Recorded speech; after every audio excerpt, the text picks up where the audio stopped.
Ladies and gentlemen, welcome to the ProPokeBowl Season 4 week number 3. After a week-long hiatus and needing of a mental break, we are back. Thank you very much for joining me tonight. This is the imperative week for everybody to start determining whether or not they're going to start getting points to make it to the playoffs. This is generally when we start seeing about a third of the way through every tournament that people start pivoting into the top 6 and start vying for those points, which starts bringing out a lot more interesting plays. Thank you very much for joining me tonight.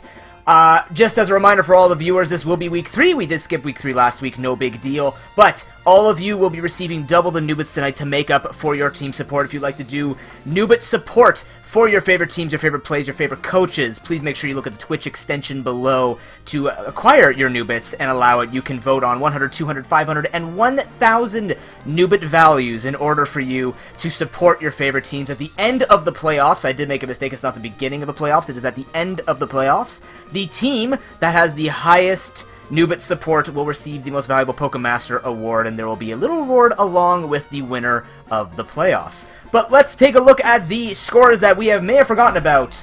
In first place, that is not even the scores. What the hell happened? There we go. In first place, we actually a three-way tie between the Sarasota Suicunes, W. Wellington, and Pichu Warriors. So far, getting 2-2-0s throughout the Pro Pokeball Season 4. Alaskan Araquanids and Stockton Thunderous tying one apiece here at 3 points. And then a giant 5-way tie for 6 with the Okeechobee Toros, the Boston Bearticks, the Kyuubi Destroyers, and the Lanakila Conquerors. Apparently, Noob can't math. Who did I miss?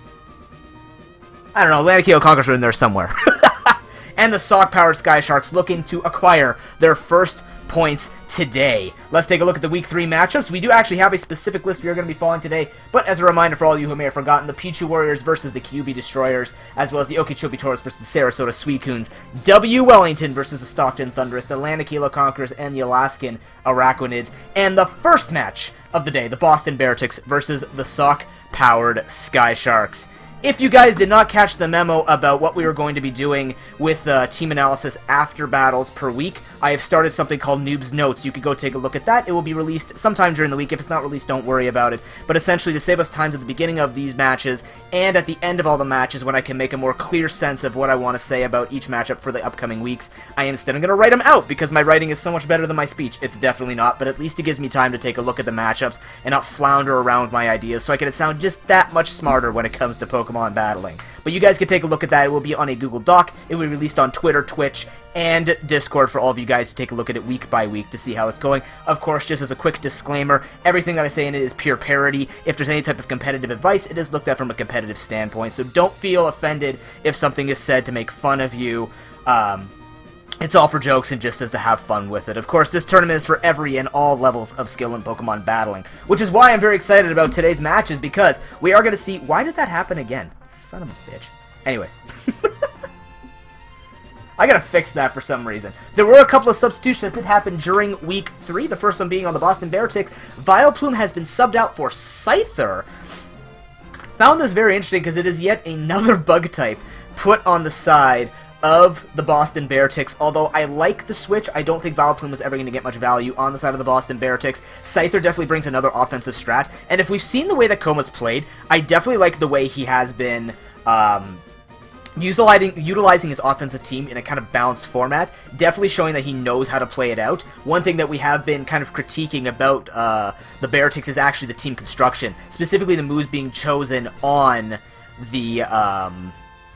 specifically being chosen on the Pokemon. If he actually brings out better moves to fill in those Z moves or to fill in those filler spots, I think that definitely he can show a big improvement in what's been going on with his playstyle. The other substitution was on the side of the Okeechobee Toros. We actually see a Alolan Marowak subbed out for this Aggron. I actually really like this switch. Considering that this man has been running nothing but Trick Room so far, I think Aggron is a perfect addition to what Project is going to be trying to accomplish. It's a Pokemon that can be Mega Evolved to gain Filter, which gives him another defensive option that can take a lot more damage, but at the same time also brings out some very heavy offense in terms of Heavy Slam. Aggron is not something that's easy to tank. Even if you didn't want to make it the Mega, Choice Band Rockhead Head Smash punches holes in a lot of the walls that a lot of teams have been developing. And if you look at the top 6, there's a lot of tough teams there that have a lot of good defensive cores.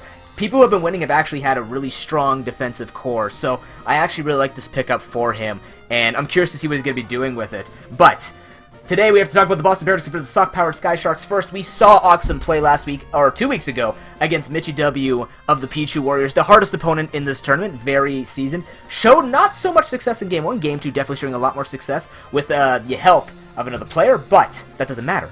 Because what I like to see is how this team worked out. This team was beautiful when executed in a nice, aggressive way. The proper way that we'd like seeing Oxum literally take face, shove it into opponent, and hopefully it does enough to take it out. There go my fingers. That's what we want to see happen. And against the Boston Beartics, one thing that I pointed out in my analysis is her walls aren't that strong. He is also very aggressive with his play. The Clefable and the Seismitoad seem to be Koma's main ways of tanking up a lot of stuff. We haven't seen him use it too well, so maybe if Oxum actually catches him on an off time, we're actually going to see some offensive things go on for him. What the hell? There we go. So I'm kind of curious to see if it's going to be... Hello? Don't ask what's going on. Everything got messed up. That's fine. Boop. Aha! Figured it out. We're good to go. Again, you can't spell ProPokeNoob without my name, and unfortunately that's the downfall of this entire organization. Either way, though, if you guys would like to watch Health and Fitness Room on play.pokemonshowdown.com, and we'll get right into the battles as soon as we can. Which they've already set up, so hey, they're on time. Let's get this going. Ladies and gentlemen, it is the first match of the night. The Boston Beartics on the close side versus the Sock-powered Sky Sharks on the far side. Let's take a look at these teams. We do see, actually, as Seismitoad coming out this time, we do see Rampardos and Sceptile making his appearance. And Scyther, instantly subbed and instantly brought in. Look at the side of the Sock-powered Sky Sharks. That is a lot of offense, but I actually like the conservativity here. With conservativeness with the Hitmontop. Probably bringing Intimidate support just so that it can help tank up a few things and make some switches a little bit easier. The only Pokemon I could really see trying to switch in here would be either a defensive Talonflame or maybe just make it easier for Metagross to come in, because Metagross tried to do as much work as possible a couple weeks ago along with the Feraligatr. But against Mitchie's team, it had good sweeping capabilities. We'll see if the Beartics can set this up as well. So here we go. It's going to see a lead off with a Weavile versus the Scyther. Beartics don't have a really good answer for Weavile, so this is a fantastic start with Oxum just starting off with a giant threat. Can easily just spam Icicle Crash. Doesn't have to risk, I don't think, unless this thing is Scarfed, which we can see from Scyther. It can also be Eviolite. We'll rarely see... You could see something like Life Orb with Swords Dance, but just based on the team, I think something has to be a little bit tougher, and it turns out to be the Eviolite. I don't know if I like this, though. Didn't go for the kill, as U-Turn is just going to take out the Weavile straight. Beartics taking a very safe and conservative play, oddly enough, actually working out, because he sees that none of his team could really take the hit, but if he expected maybe something like Icicle Crash, maybe he thinks the Scyther will do very little. To an extent, he was correct in doing that, because if you look at the side of the Sock-powered Sky Sharks, Scyther is not going to be able to set up and actually do much against that. Talonflame destroys it, Thundurus destroys it, Hitmontop will tank up the hit except for Aerial Ace, but it can still drop Intimidates. Feraligatr might set up after with a DD outspeed and kill. There's a lot of things that actually worked against that Scyther, so I like the fact that he just kind of stayed in and let it either die and just put pressure on the Weavile. And lo and behold, there we go. We have a kill right now. As the Intimidate is now going to come in. Now, this could be an exchange of Toxics. This feels like it'd definitely be a defensive build for Ox. We've always said in the past, when she goes for 6 offensive Pokemon, it only goes so far. So I do like this addition of potentially one to do defensive Pokemon, depending on what that Talonflame's build is. But at least she has one here with Intimidate support. The rocks are going to be brought out. As actually we just see a straight close combat, putting damage down on this. We do see a leftovers on the sides, which are very standard coming out from the Beartics here. But opting to not maybe reveal the status, but most definitely... at least trying to get some damage on, maybe testing some numbers. I mean, I don't expect everybody to have the damage calculator open. That's for Mitch and Ivan only. But, he's going to be a little late, Darkness. That's why your battles are third tonight. Cause he has a date with his girlfriend. It's like, whatever. But either way, he's going to be late. That's why his battle is third. But either way, we are going to see a Rapid Spin come out here versus the Side Snow, which is a good play. Does not get the Scald Burn, unfortunate for the Beartics, but regardless, Ox does get to keep those rocks off her field for now. Now, at the same time, though, this is okay for Beartics to just go for rocks again. I mean, yes, they'll both be healing up with leftovers, but in the end, he knows that he'll be able to burn this thing eventually and take less damage as the close combat does come out. Plus, these defense drops are going to eventually put pressure down to make this Hitmontop just not live. So, if he drops rocks on Oxum right now, Sky Sharks are not going to be able to spam too many of this, although there is a lot of damage now coming down on Seismitoad. So I think the correct play there was just rock it up again, get this thing to -2, then instantly threaten with Scald, or even Earthquake to know the damage calculation. This thing's mostly physically defensive, so Scald might get close where it gets even a burn, and that way you can at least preserve a little bit of health on Seismitoad. Consider that both these teams are fairly aggressive. If any of these lose their defensive mons, it could just open up everything as the Scald now comes through on the Talonflame. Ooh.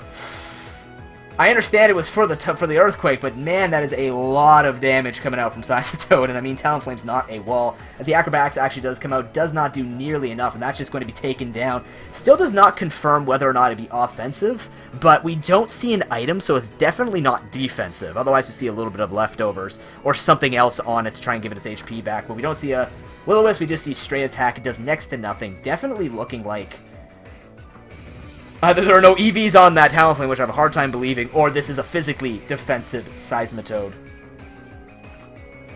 Hitmontop is going to come back in. Doesn't have the defense drop, so maybe try and go for the kill at this point. If he gets the burn, though, it's going to suck. Oh, man. As that burn actually... Oh, God. Sky Sharks just got Pokemon. The burn does come through, which actually spares the life of the Seismitoad. Just barely, too. But right in time does actually put pressure down on it. Now, something that the Beartix could do is he could drop rocks here.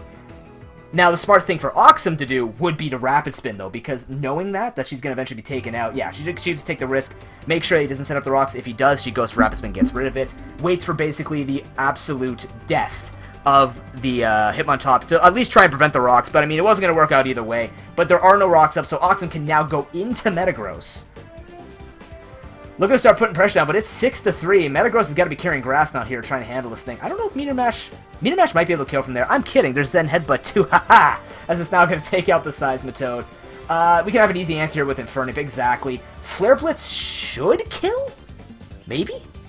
Maybe not if it's Scarf. Maybe not from full HP, but weakening this thing would be pretty good for him. But the Feraligatr is going to come out as actually Fake Out. Interesting choice to go for that, especially against the Metagross. Wouldn't actually gain any value except a little bit of chip damage. Unless there's a damage calc with Flare Blitz that he needs that Fake Out on the to do damage to that Metagross. But otherwise, I like the play from Ox. She switches out the most optimal thing. It has to be that Feraligatr. But unfortunately, Close Combat does a lot of damage. If she goes for the DD right now, she can do a little bit of damage. She actually has Swords Dance instead. So, Aqua Jet? Could be an Aqua Jet, although you are losing a lot of damage not going for Liquidation. Does not have the speed either to handle this. I would think that DD would actually be slightly better here because they got Ice Punch for the Sceptile and the Scyther, Outspeed. You got Liquidation. Wow, this thing could actually sweep. It's actually gone. I think that was more important. We also saw this in game number 1 or game number 2 against Mitchie, where it was the wrong Pokemon set in to take the hit, and she could have came back and taken it. But instead, we're not going to see it. The Feraligator's taken down. I'm curious to see if in Game 2 it'll be played a little bit more safe. But either way, Thunderbolt is going to come in. Does sacrifice the Scyther.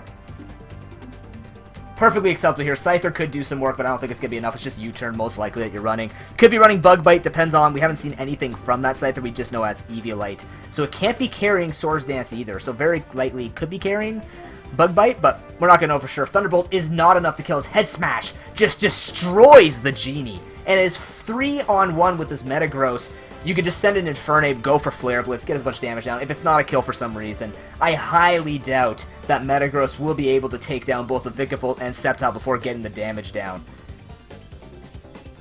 That's fine, Diego. If you have to make him 5th, we'll make him 5th. No big deal. The Fire Punch. Ooh, Flare Blitz will definitely kill from that range. My god, man. As you see the Z-powered Shattered Psyche come out. So that's a good piece of information to know. That thing does have a Z move. But in the end, it's not going to matter. Vikavolt can come in here. It will be able to tank pretty much any hit that's not Stone Edge. And basically win the game. But Beartix showing a really good build here this time. I'm liking this. Seeing a lot more, well, obviously standard movesets, but also just better play, knowing the limits of his team. And even though he sees what could be happening with the side of the Shyskar, with that Weavile, still ends up taking game number 1.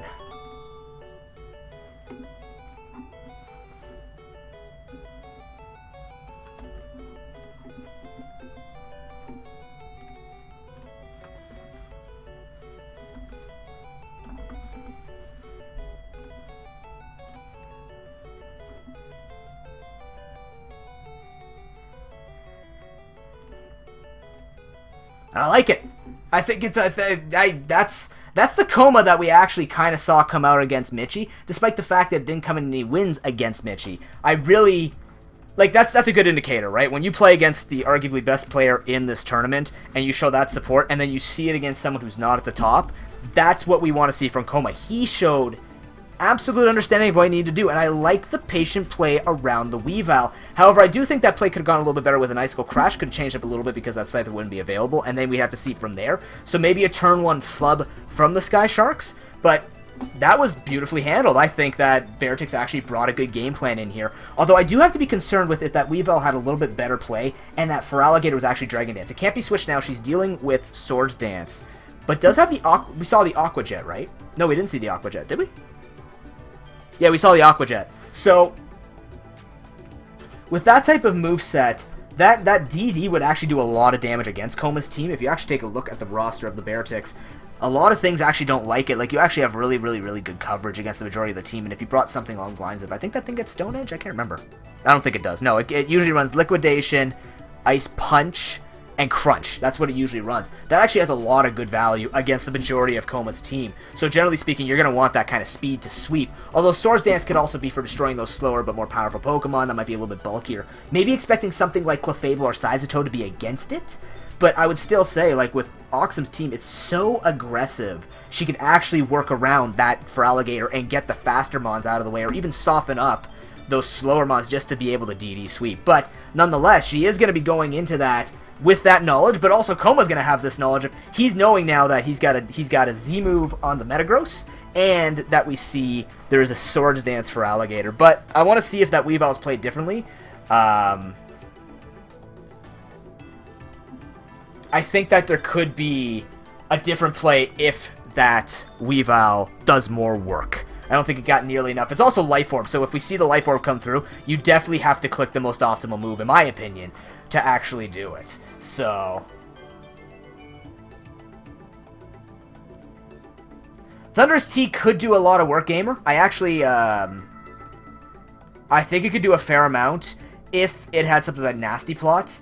Because it does have the speed to outspeed most things, except for the Mega Sceptile. So, yeah, you are correct. I do actually like that. The problem is that I would have to rely on, like, HP Ice to take down certain things. If I'm looking at Coma's team, Clefable would be able to tank up a couple things if it doesn't be able to do it, can control it, just go for Soft Boiled a couple of times, if that is the build.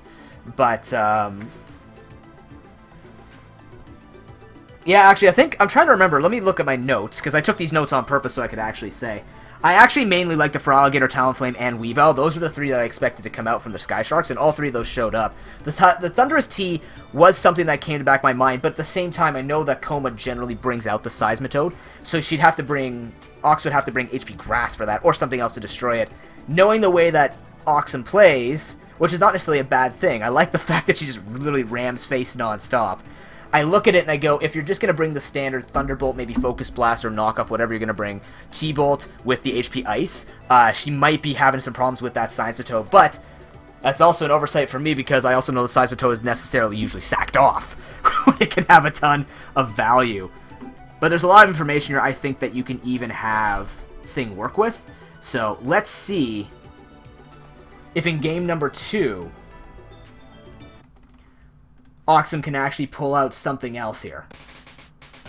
And what better music to do it with? The Boston Beartix are up 1-0. We see a Ludicolo coming in, except, who's that replacing? Oh my god, I gotta pay attention to these teams a little better. Just a little better. We see Coma bringing the same team, though. That Ludicolo could be interesting. It does bring the Grass for the Seismitoad. This is actually a good substitution. I like this. The Ice Beam can take out the Sceptile. Obviously, the Giga Drain can take out the Seismitoad. That Seismitoad's a lot less safe. And I think if that Weavile lead goes again, I think you just spam Icicle Crash on whatever Coma wants to do. Because I'm pretty sure it's a one-shot with Life Orb for sure. Even through that, if you think about the base 130 with knockoff 55%, Icicle Crash is like, what, 270? It will kill, so...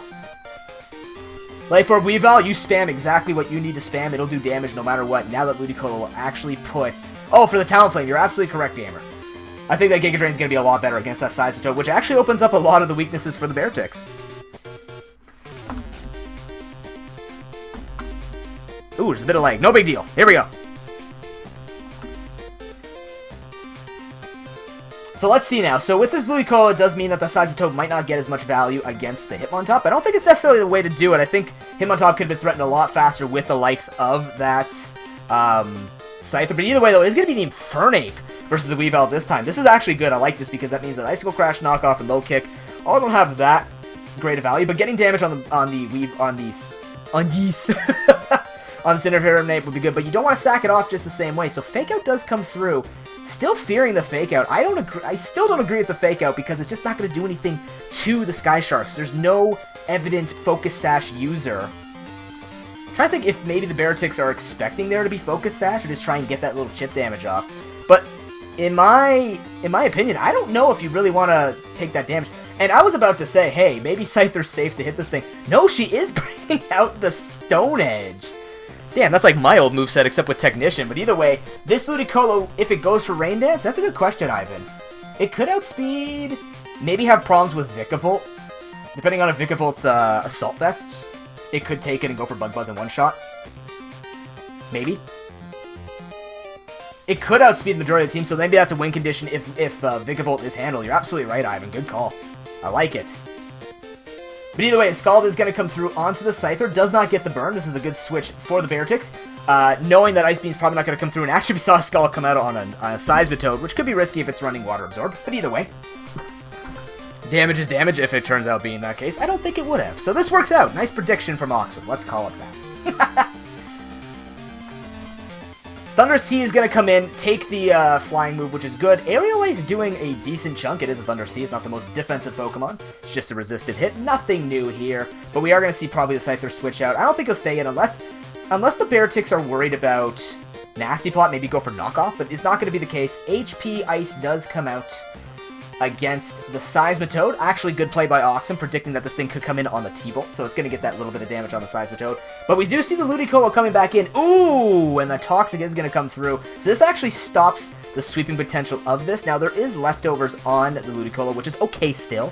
You'd expect a Rain Dance one to be using Life Orb, but it's actually a defensive one with Leech Seed. Okay, interesting. So it's still devastating because it's a defensive mon, but we also know this thing's not sweeping, but Rain Dance would have done it. That would have been devastating, but we don't see the Grass Knot. Oh yeah, Grass Knot is running on this thing too, isn't it? Does this thing get Grass Knot? We don't see it though, so that's okay. Either way, we do see another Aerial Ace. This is very good pressure. Ooh, stays in. Over prediction. Actually is going to take out the Thunderous T.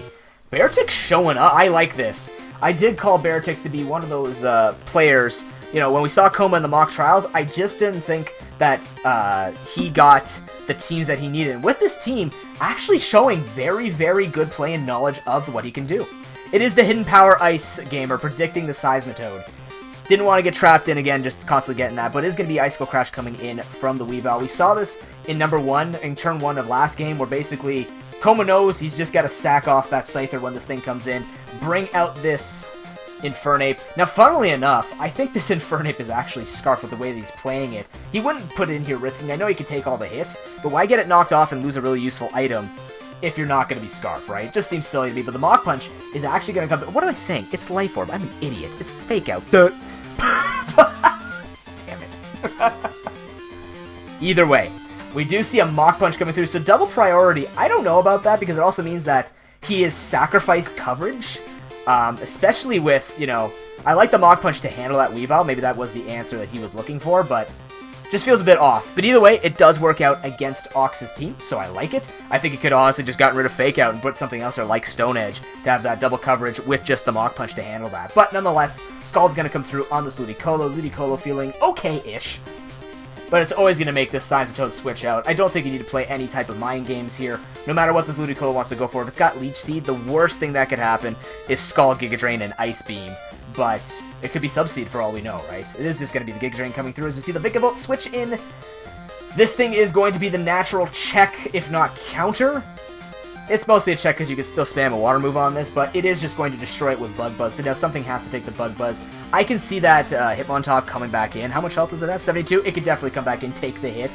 Try and threaten with the Stone Edge, obviously, because we know it's carrying Stone Edge.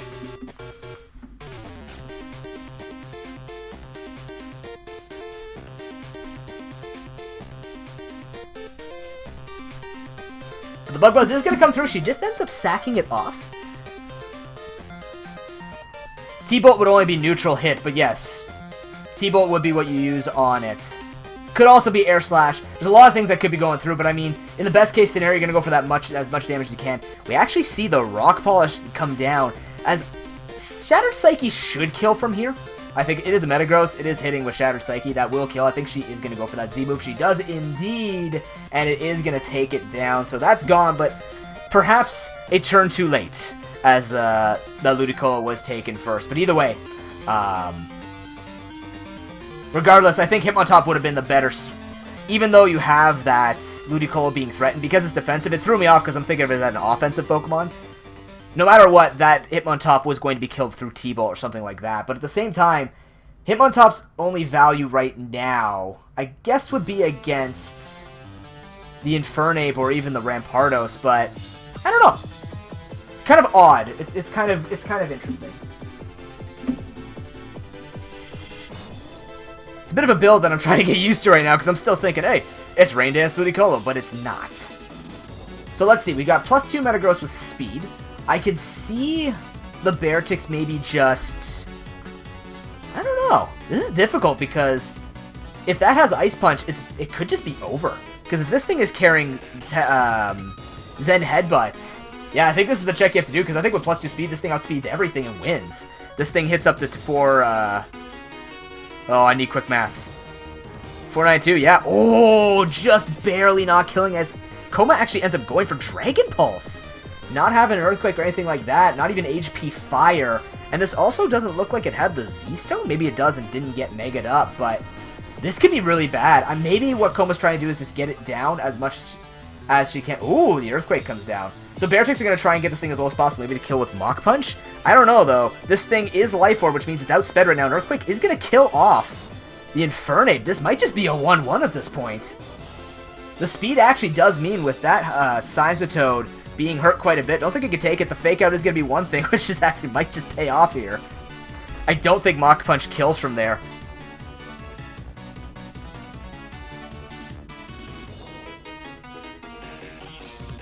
I don't know. We'll have to see, because Mach Punch is the only thing that will be the fastest thing to hit. Rampardos and Seismitoad don't get priority. You'd have to kind of hope that... Oh, it's barely off as the Earthquake comes through. The Infernape is down. And this is Oxum's game, because now even Weavile can come in and clean up. Even Feraligatr can clean up at this point. Oxum's come back.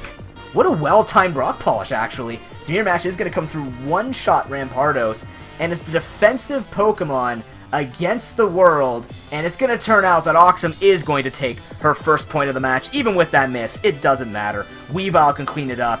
And ladies and gentlemen, every single player in the tournament is on the board. Oxum taking game number 2. Nice.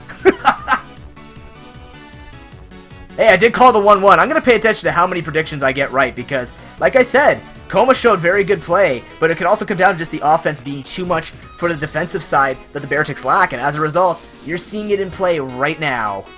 GG. Sock-powered Sky Sharks take game number 2.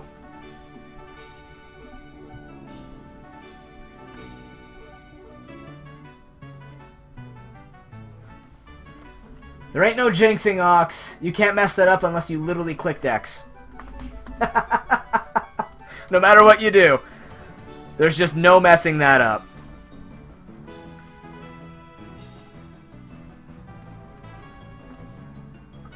Excellent. Excellent play. I'd like to see you try. Anyways. Definitely very good play coming out from both sides. I like the fact that we saw that the actual weaknesses and strengths of both teams coming out. Definitely Coma showing a much stronger performance against someone who we consider to be a middle of the pack, right? We don't consider Ox to necessarily be the #1 player, but we want to see this type of play around Ox.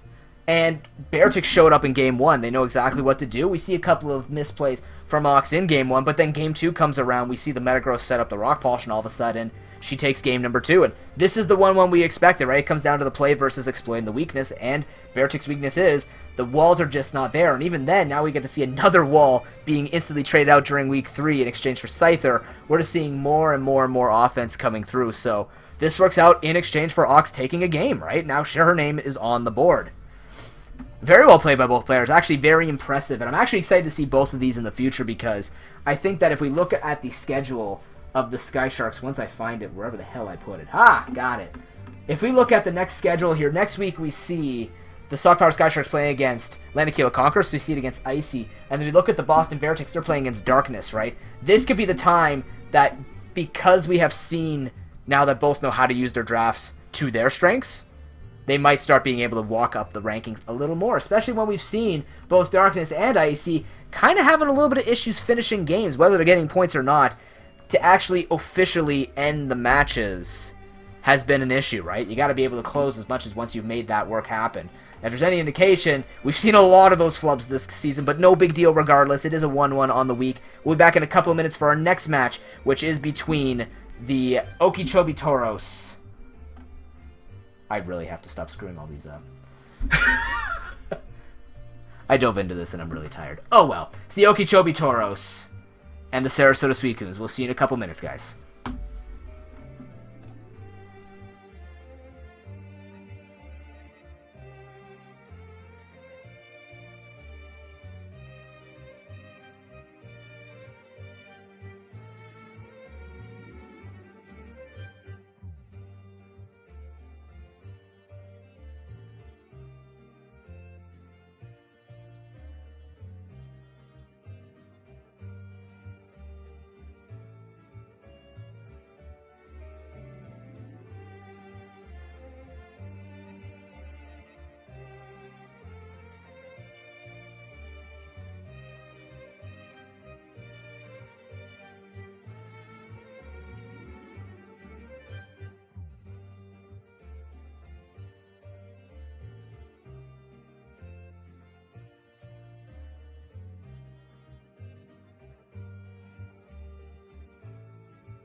Ladies and gentlemen, we are back. Welcome back to the ProPokeBowl Season 4, week number 3.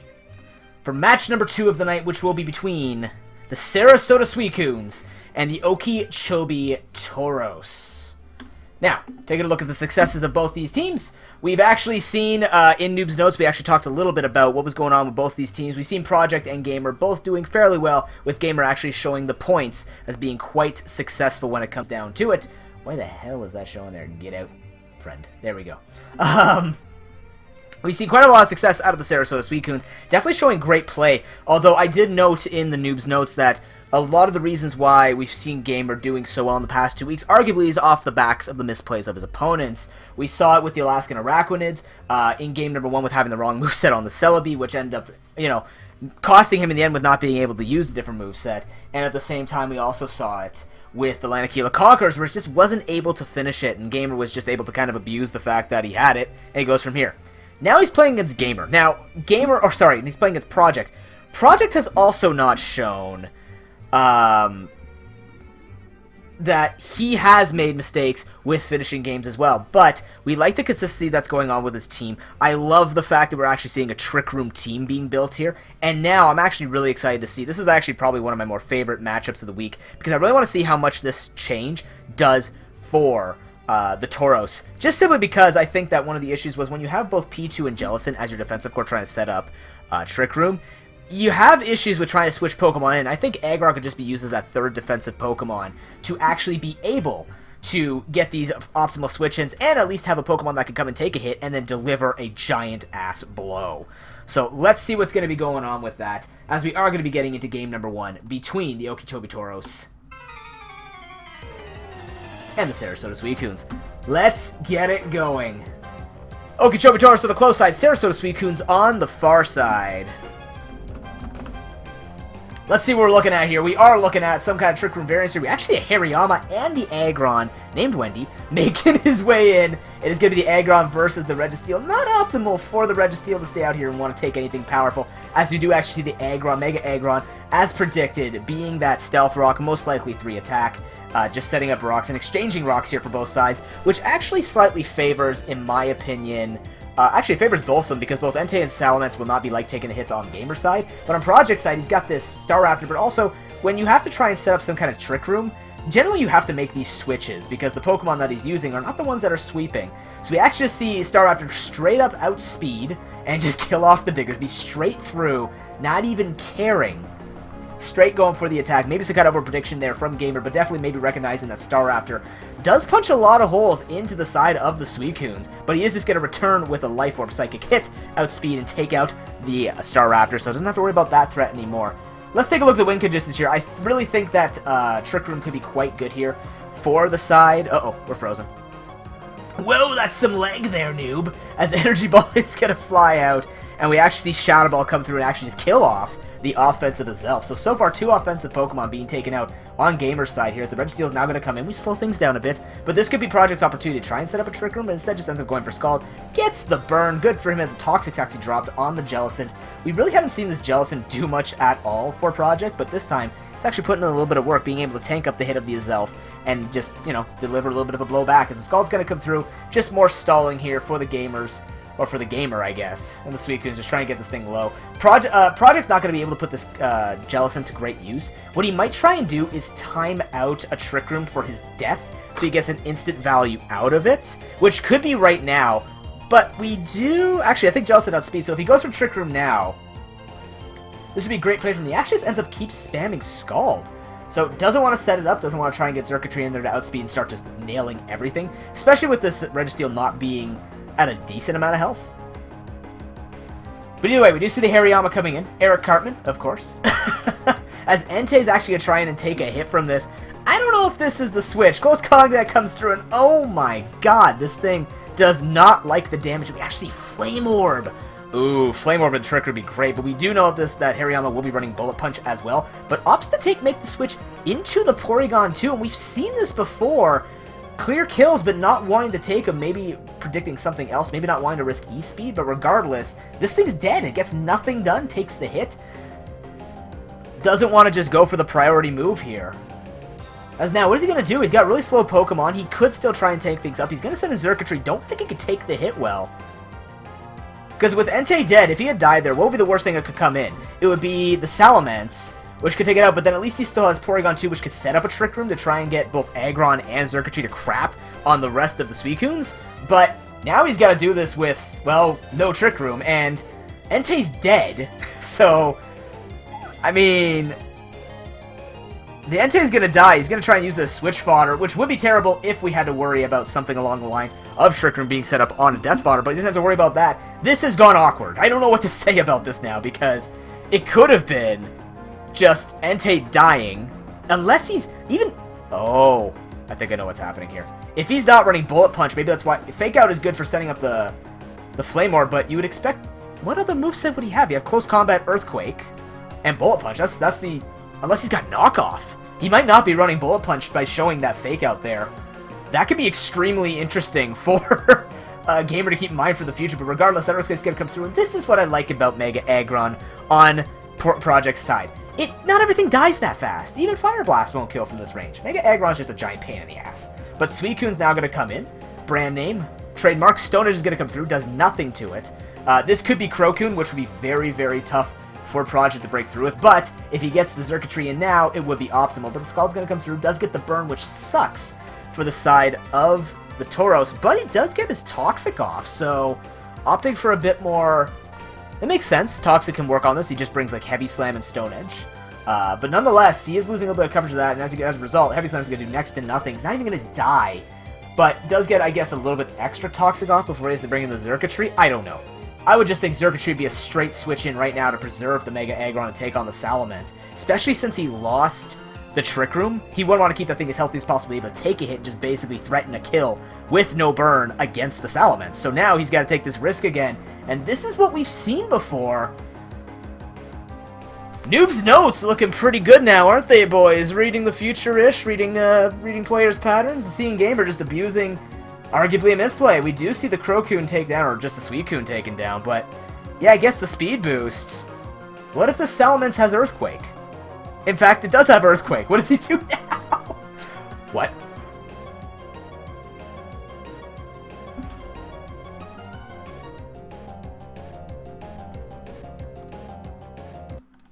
What?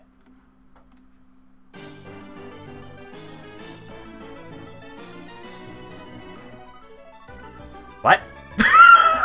Wait, what? What? What? Huh? I'm confused. Why did Xurkitree out... Oh, it's... Wow. Okay. So I'm an idiot. It's Scarfed. On what looked to be a trick... What the hell? I'm so confused. Okay, either way, it works out. Sure. I honestly expected every single time that I see a Xurkitree, I don't expect a Choice Scarf. I don't know why. I expect that when I see a Trick Room team, I see Trick Room Mons, I expect Trick Room. That was Choice Scarf. Okay then. That worked out, I guess. I don't know.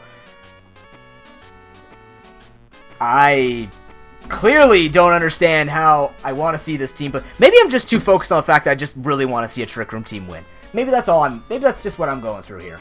But in the end, okay, he gets outspeed and just go from there. Maybe I wasn't paying attention to the speed tiers before, but sure, man. Sure. Regardless, okay, that's really good info to know. Now, the question is, do the Suicunes have anything for that? That might be the reason. No, you wouldn't bring Diggersby for that. Wow, he actually has nothing for a Choice Scarf Xurkitree. He actually has nothing for a Xurkitree. Nothing well. I'm not going to say Leafeon's good for a Xurkitree. Registeel... Yeah, no. Okay, that's a really good play. Clearly, this is why I don't play in the Pro Pokeball. I like to commentate for people who are much better than me. But, okay, yeah. Scarf. Sure. That's gonna do it. That's actually gonna do it. it works out, and yeah. But in all seriousness, I think Aggron looks a little bit better for Project, but that wasn't even the thing. I guess what looked to be, in my opinion, I thought it was just something he was thrown away because he threw away the Trick Room Mons. He just actually ended up having this Choice Scarf Circuitry. It's just gonna do it. Interesting.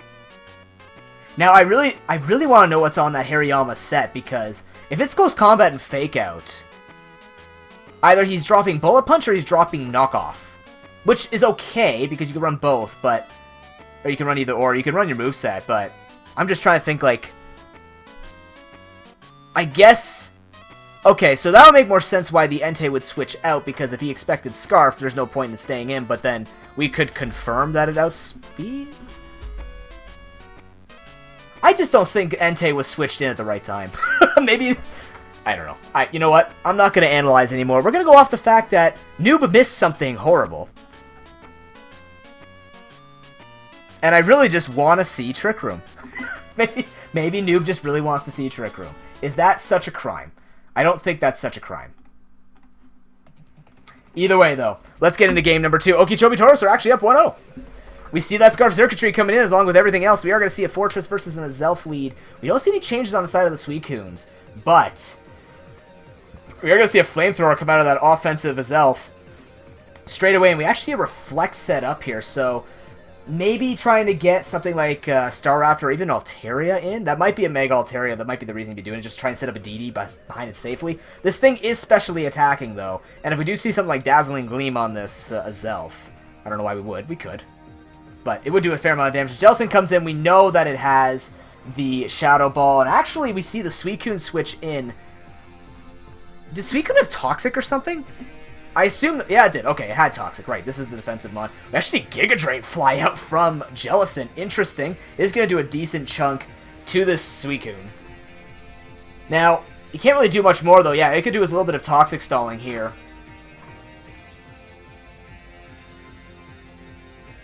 Now, what is the game plan here? If he's going to be worried about Scarf Circuitry, that means that we're definitely not seeing... We see the Fortress come in over the P2, so definitely Trick Room is not the play here for Project. He's actually just got a decent enough team to kind of handle. Ooh! Skull comes in on a Water Absorb, but Jellicent, not ideal, as he actually just outdone all of the stalling he had been doing, especially with the heal after the Giga Drain. Okay, so his win condition... So, the Suicune's win condition here have to be... Something sets up and wins. Is that DD Salamence? Is it just straight out offense? Because the wall, half the wall is already gone, and Project is not going to be able to protect much more with this. This Jellicent's eventually going to get too low, and it already is too low. And basically, anything could just break through this and start setting up. But, I don't know. It might just be a 1-for-1, which actually makes a blind switch, which could work out in Project's favor, because he can just switch in something like... Oh yeah, Aggron's gone for Altaria too, so that's got to be Mega Altaria if he switched out the Aggron. I think I like the Aggron a little better here. Even if it didn't look like it was going to take many hits, he seemed to have handled the Salamence, Entei, and Diggersby. But if it's Mega Altaria, it's Dragon Fairy type, which basically nullifies any like Dragon Claw from this thing. DD does come out from the Salamence. There it is. That is the way he's going to win. But Cotton Guard. Ooh, that's a set from a while ago. He basically just Cotton Guard and start attacking. And just stay super safe against physically offensive threats. Diggersby won't be able to touch it. Entei won't be able to touch it. We see a Z-move come out with Supersonic Sky Strike. Just does over half, as he's now going to be +6. And that might mean that he's carrying Fly. That's not going to do anything because he is part Fairy as the Roost comes through. This is looking even worse than Scarf Circuitry for the Suicunes. It's really just not going to be able to do anything at this point. +6 defense. His only special attacker is Azelf. And Azelf might be at an okay amount of health, but I don't know what's going to be carrying to actually kill this. We're going to have to see something like a Toxic come through and just prevent this thing. We actually see HP Fire come out. It's going to be doing next to nothing. Risky, he should know this, and now he's actually just taken out his win condition and let it get crippled. So, not necessarily GG yet, because this thing can just be worn down. He will have to switch out and try to just get something done, because Registeel does just wall everything. Ivan, you're up next, so hurry up. Go, go, go. Staraptor is coming in now as the Entei now comes in to take the hit. Close Combat's just going to do a decent chunk to it And I do believe that Entei just barely... Nope, it's actually a speed tie. And he does actually end up winning the speed tie. Supersonic Sky Strike from the Project side takes down the Entei. Also not taking any type of recoil, so pretty good for the Tauros. Xurkitry's still in the back just waiting, but that actually one-shots the... Wow, oh my god. Okay, so good to know. Flamethrower one-shots the Staraptor. That's quite powerful. The Xurkitry's now going to come in. It does outspeed everything, but he can't lock himself into Thunderbolt just yet. But he still has that Mega Altaria to switch into when that Diggersby comes in. Can even go into Hariyama, just whatever he wants to do here, because this is a natural switch in to the Diggersby. He knows he can't switch up moves, so instead he's just going to run through, go to the Mega Altaria, tank the hit, maybe go for Cotton Guard if he has some type of... He does have Roost. Instead, it just takes no hit whatsoever. And I guess he's just going to bring this back in. Regardless, it's going to lead back to the Xurkitree just trying to threaten these things out. But yeah, here's the thing though, because both that Registeel and Diggersby are alive, actually, Gamer's in a pretty safe situation here, just keep switching between the two, answer the correct play, and unless... Oh, that actually still kind of works out for the Tauros because he's got Guts, so something's going to have to take a hit. I think Salamence has to be sacked here. He actually ends up sacking off the Registeel. I still like this because even then, Thunderbolt can't be used on the Diggersby, and Thunderbolt's going to be a thing to take out that Salamence, even though, what's it, it's at full health. Yeah, so he's still got it good either way. The coverage is still good enough to stop a choice set. Fly is going to come through as a Stone Edge. Apparently doesn't reach a flying Pokemon, despite the fact that it strikes straight up. If Fly misses, it's going to be super sad for Gamer, but let's see what's going to end up happening here. He's actually going to switch into Xurkitree to take the hit, takes it fairly well, is enough to put out pressure, and now the guessing game. Does he go for the T-Bolt to try and take out the Salamence? He actually just ends up spamming Dazzling Gleam, but it's not enough as Fly comes through again. Actually... Ooh! Okay, if he knows that Energy Ball can kill off from that range... If Energy Ball can kill off from that range, he might be able to take out... If he can take this thing out with Energy Ball, he can take out Diggersby because he will be faster than it. But it could be carrying Quick Attack, which might mean that the Suicunes are going to make another 1-1 come through. It's just not enough.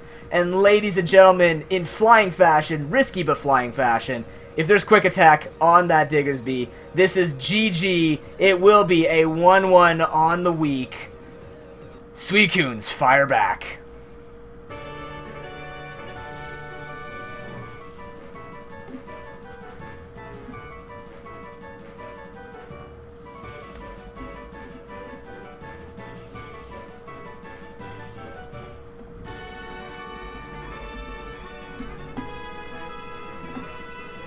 And that's a way to try and hold yourself up at the top of the league. Read the situation much better. And just go from there. Much, much better play out of there. I think just being able to see what was going on helped a significant amount there. Well played by Gamer. I think it actually worked out a lot better for him there. I do think Project's plan had the right idea, but I really do feel like even if there were a lot of Pokemon to take out the Aggron, I still think that that Pokemon would have done much more work than that Mega Altaria, even if it got to resist a lot of the moves, because Diggersby, though. Diggersby actually just one-shots with that Earthquake, so I don't know. Does actually end up getting it, nonetheless. Trying to see if there's anything else that could have come out. I mean, that offensive, losing the Staraptor did its work, and then once he tries to get those Pokemon in, I don't know. Personally, I still feel like Trick Room would have been okay here, just to take on those offensive threats, because one thing that I noted was the Suicunes have a lot of fast sweepers, or just a lot of fast Pokemon. I think that Trick Room could have been played a little better, especially the way that the game went out, where he actually got two situations between the two games where a Pokemon would have been sacked off on the side of Projects to actually just get a free switch in for Trick Room and just start doing a lot of damage. So, but yeah. I think that the HP Fire was a bit of an oversight. Usually when we see Cotton Guard, I think I remember seeing something like, what is it, Return an Earthquake? But Registeel is going to eat up that, whether it's HP Fire or Earthquake. Doesn't matter how strong the move is, just Registeel in itself is going to go for the Toxic, stop that Mega Altaria. And in the end, Gamer's able to abuse and stop the sweep, stop the wall. Even a burn on the Mega Altaria would have been fine, but the Toxic obviously being a lot better to put pressure down, and then getting the kill with Diggersby. Well played by Gamer. Next match will actually be W Wellington versus Stockton Thunder. So back in a couple of minutes. We'll be waiting for Mitch's batch will be pushed to later on tonight if he's not going to be here on time. Maybe the last match, so make sure that you're also ready if you are the Alaskan Arachnids versus the Lanakila Conquerors. I'm looking for Icy as well. We'll be back, guys. This has been the Pro Pokeball Season 4, Week 3.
Ladies and gentlemen, we're back with the Pro Pokeball Season 4, Week number 3, with our third series of the night, W Wellington versus Stockton Thunderous. It will be Ivan versus World Leader. Battle of the memes on the channel. Pulling a world leader has become quite a synonymous thing to talk about when it comes to world leader here. Thunderbolts, thunder punches everywhere, nothing but thunder punch. But, you know, the original meme was pulling an Ivan, and pulling an Ivan means bringing out interesting berries, bringing out random moves, the best one being Ancient Power, Chlorophyll, Tangrowth, to get against that Mega Charizard Y. Perfect stuff, but it will be a battle of people who bring their own flavor to their battling, but not necessarily in the same manner. Ivan has actually put it to great effectiveness and has taken quite a bit of victories off of people as a result of bringing these interesting movesets, or just an interesting tech, and I really think he's the one who shows how to bring out different stuff in a competitive way, right? You're allowed to have fun and bring whatever you want, but if you're someone like Ivan where he's trying to get to the top, he's trying to win this, and he wants to bring his own look and view on how he's running movesets, he brings just enough for it to have a particular purpose on his team. Not to great effectiveness all the time, but certainly showing that he has the capabilities to bring out something new, right? To bring out something different, to throw people off. Works in a series of 2. Best of 5s gets a little bit difficult because he's stuck with it, right? You have to have a really specific Pokemon to do that with. And I think with Ivan's team this time around, I applaud that he actually got a perfect team for him. Firewire, Grass Core, very little weaknesses. The man's got absolute power and defense working for him. He's definitely got something that he really, really likes. And on the side of World Leader, we've already said that he's got to fix this up a bit if he wants to try and get any type of victories off of any of the better players. This is a super fragile team in the fact that it just shares too many weaknesses with each other. And on top of that, if people know how to play around the sand, it's not like it's a super strong sand T-Tar Excadrill core. We're talking, you know, not even Stoutland on this team. It's just a bunch of things that don't get hurt by sand. So for World Leader, can he meme himself a win against Ivan, right? Because at this point, it's looking like a real uphill struggle. But nonetheless, I do trust in World Leader's abilities to Thunder Punch his way into victory, at least for one match of the 2. We have seen that Ivan plays pretty well, but there are those times he'll make that questionable misplay that I don't point out because I don't see it myself. I probably make the same play, but once these guys set themselves up in the battle, we will see who's actually going to be coming out. He's in the health and fitness room, Ivan.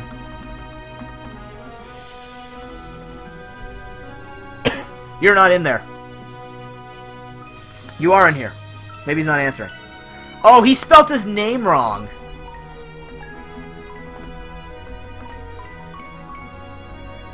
He spelt it Stockont?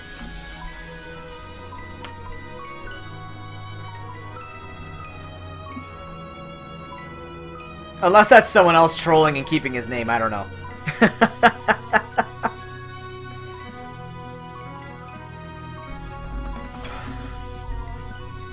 Interesting. Now, the Pokemon that I said that I'd like to see coming out of these 2, I can just pull it up here. I want to see that this Tangrowth Mantine Machamp is actually really difficult for World Leader to break through. I think that Tangrowth is actually one of the best Pokemon to go up against Ivan's team as a whole. Or, sorry, against World Leader's team as a whole, right? It doesn't mean that we can't see Ice Beam come out from Empoleon. It doesn't mean we don't see Poison Jab come out from, or Sludge Wave coming out from Tentacruel, or even Sludge Bomb. But it does mean that it's going to make it very difficult for him to have to maneuver that and get around that defensive core of Tangrowth and Mantine. On the other side, though, I mean, it had to stretch a little bit to find Pokemon that were going to be working well for the side of Stockton Thundurus. Cobalion and Empoleon seem to be the best ones, just defensively, both steel types, but if he can handle the Machamp, I think it could go a little bit better for him here.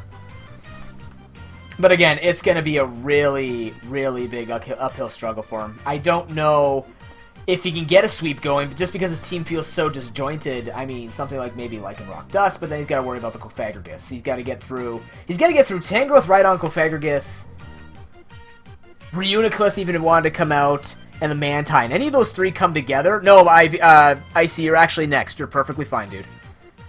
Thanks for showing up. But yeah, like, literally, he's got 4 or 5 defensive mons. He's got to try and find his way through. I don't know if he can do it well enough.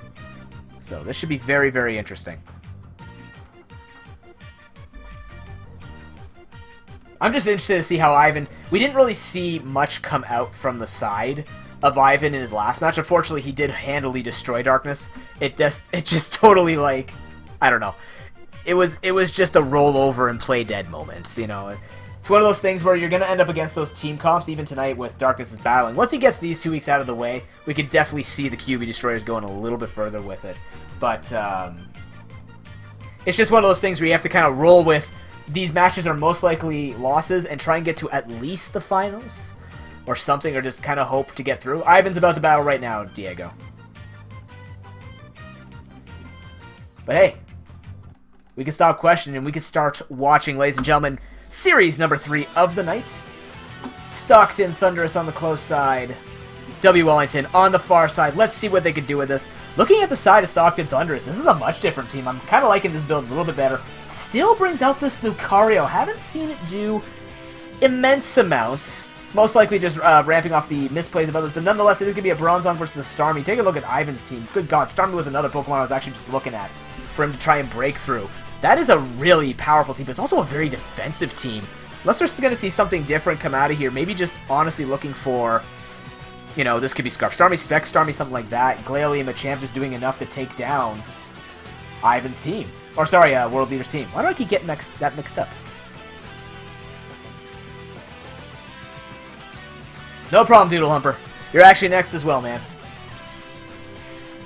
You and Icy will be playing 4th.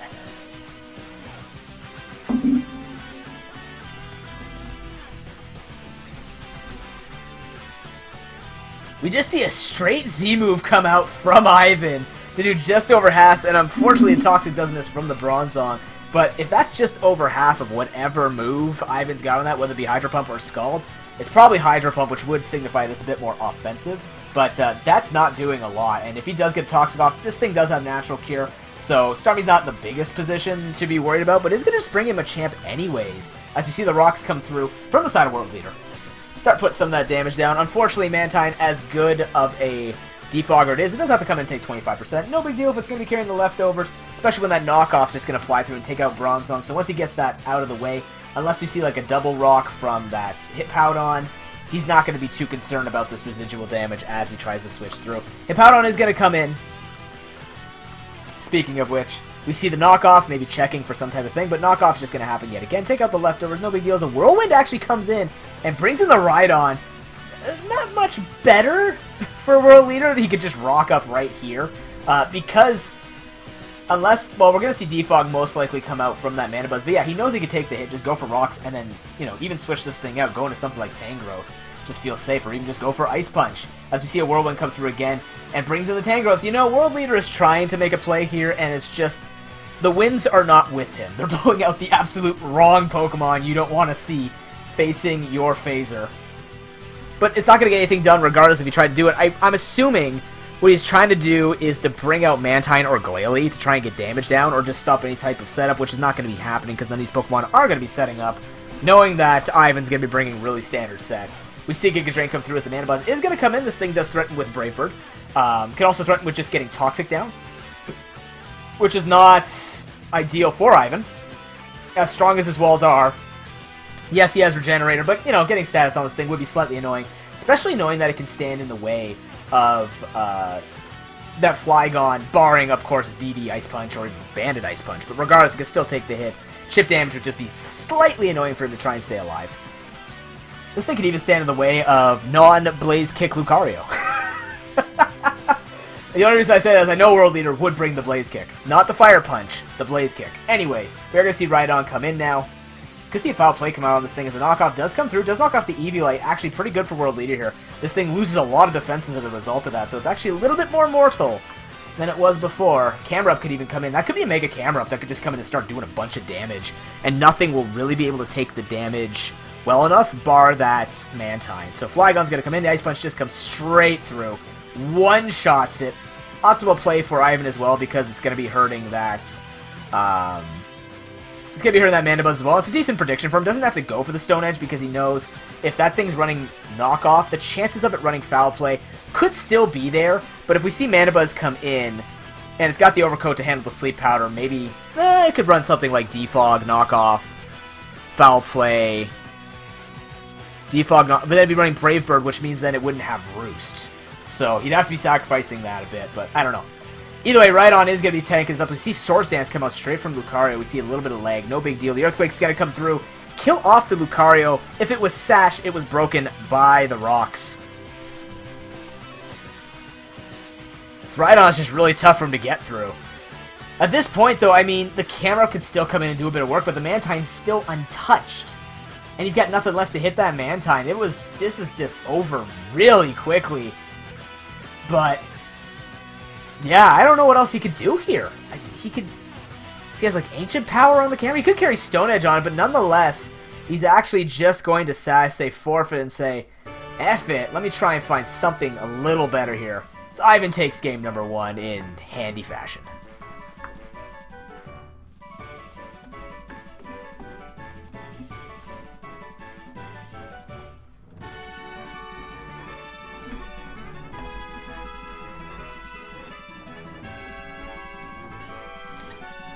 Yep. That was slightly expected, unfortunately. I mean, it's so hard with World Leader's team, right? And it's such a cool idea with what he's trying to do with the sand, but with those ideas, I think it just went too far. I don't know. It's so tough for him to break through that. He couldn't even get through the Rhydon. And then on top of that, he's just got a Glalie. He's getting swept by the Rhydon. Not even that Machamp or Glalie, which you expect to do a lot more damage, right? It's just difficult for him to execute. He's just not getting through. However, I wonder if that Tentacruel can come in and put a little bit of pressure on that Tangrowth. He didn't see the Cofagrigus, yet, so maybe he does feel a little safer doing that. Yeah, I don't know. I think he just lost too many Pokemon. Tried to set up with that Lucario when really Ivan wasn't worried. If he lost the Rhydon, it was whatever because he knew he had the Mantine to take up the hits, unless it was Thunder Punch Lucario, which it very well could be. But yeah, I don't know if he can have enough Pokemon, but maybe something like bringing in Decidueye to be able to stop Rhydon from just being able to do that. You know, bring something like that in, threaten the Rhydon, just basically have something to threaten to hit for neutral damage. That's a tough one. And the camera up also feels very slow and might not get any work done. It could get work done, but it's going to require him to get rid of the Mantine. To get rid of the Mantine, he's going to have to hit it with a rock move that he can set up from a Pokemon, so we'll see. All I know is that the phasing did not work out for him in any way. I think Hippowdon did not get much of anything done there, other than just setting up the sand and getting a little bit of chip damage, which it didn't get to do because he switched in a Rhydon, then he switched in a Tangrowth. Those guys don't care about residual damage, so especially from sand for that Rhydon. So let's see what he can do in game number 2. It's the best thing he can hope for is just try and get a type advantage, try and handle it from there.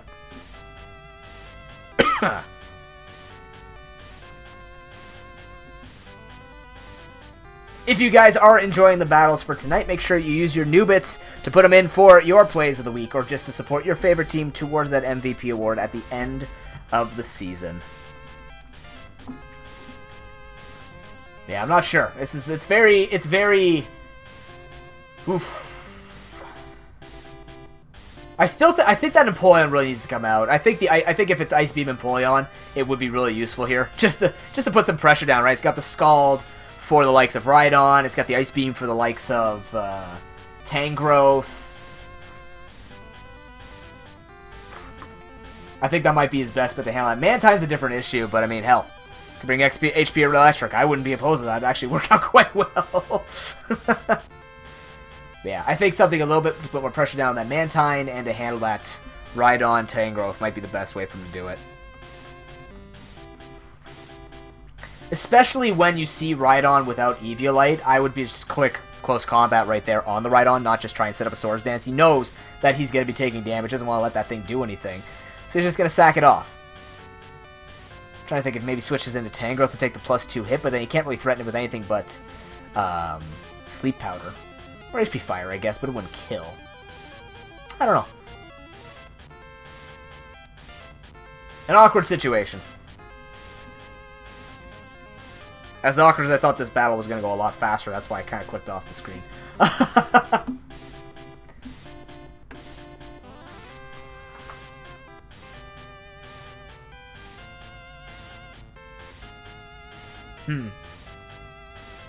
The Bronzong did quite well, actually, at taking the hits. I'm curious if he had kept that alive, but it's Levitate Bronzong, I have to say that. If it's Levitate Bronzong, it would have done okay. It would have done okay.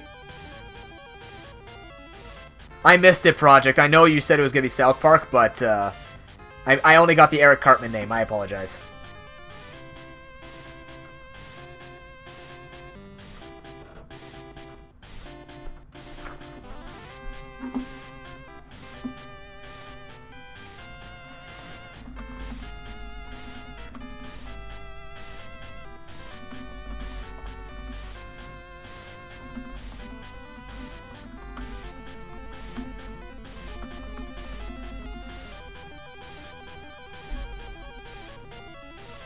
Oh, there we go. Perfect. Let's get into it. Excellent. Game number 2 between Stockton Thunderous and W Wellington. W Wellington up 1-0. We do see just the other 6 Pokemon come out. I like it. Let's see what he can do with this. Now, Machamp's got an okay matchup here. He can take the hit, just go for knockoff, and basically kill Decidueye. But Substitute is going to come out. Don't know what it's going to get done other than just, you know, yeah, by the way, he still has knockoff. But we actually don't even see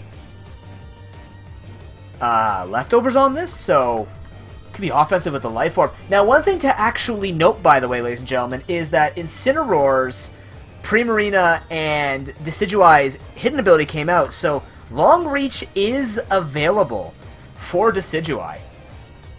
Just a side note, we also have Intimidate on Incineroar, and in my opinion, the best one to come in, which would actually be the Liquid Voice Primarina. But can we just point out the fact we saw a Supersonic Sky Strike hit that Machamp, and almost barely kills it, but it is faster, which means that he can go in and just kill it off from here. That's actually a lot of damage I didn't expect. That's Brave Bird, actually, coming out from the Decidueye.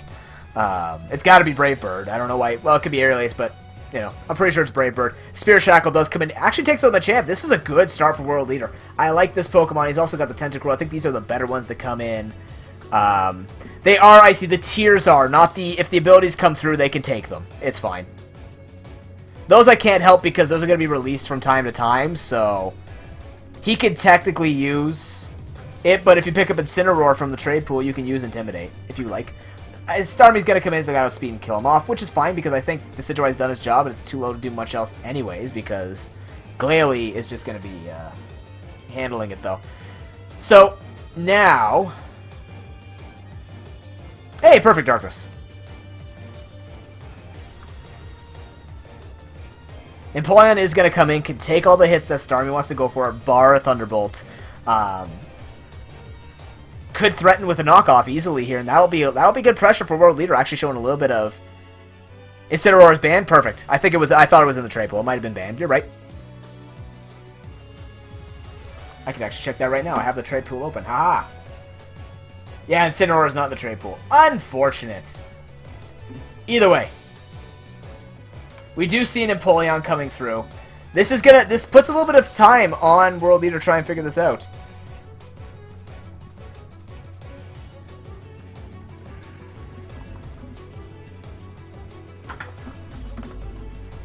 We do see the Rhydon actually come in and a Signal Beam, but gets the confusion. Okay, Value Town is here. As he does end up just going for the Scald. Now might get the burn as well. Doesn't actually end up happening. Doesn't even get the confusion. Takes a sizable chunk of damage, but hey, this is what we want. Now we actually have Pokemon that are handling the walls of Ivan. This has put a little bit of pressure with them.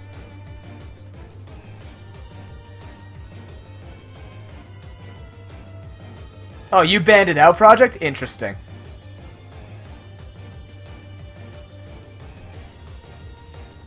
Doodle, if you want to make a change with it, go do it now, man. Just quickly send me a new Pokepaste with the change. You haven't battled yet, that's why. It's fine. It's fine. It's a casual tournament. I probably wouldn't even catch it at this point. Too busy trying to accommodate everything else subpar, so. Either way, this Rhydon is going to be taken down, and that's okay for World Leader here. He's going to take down 2 Pokemon early, which is really good for him. So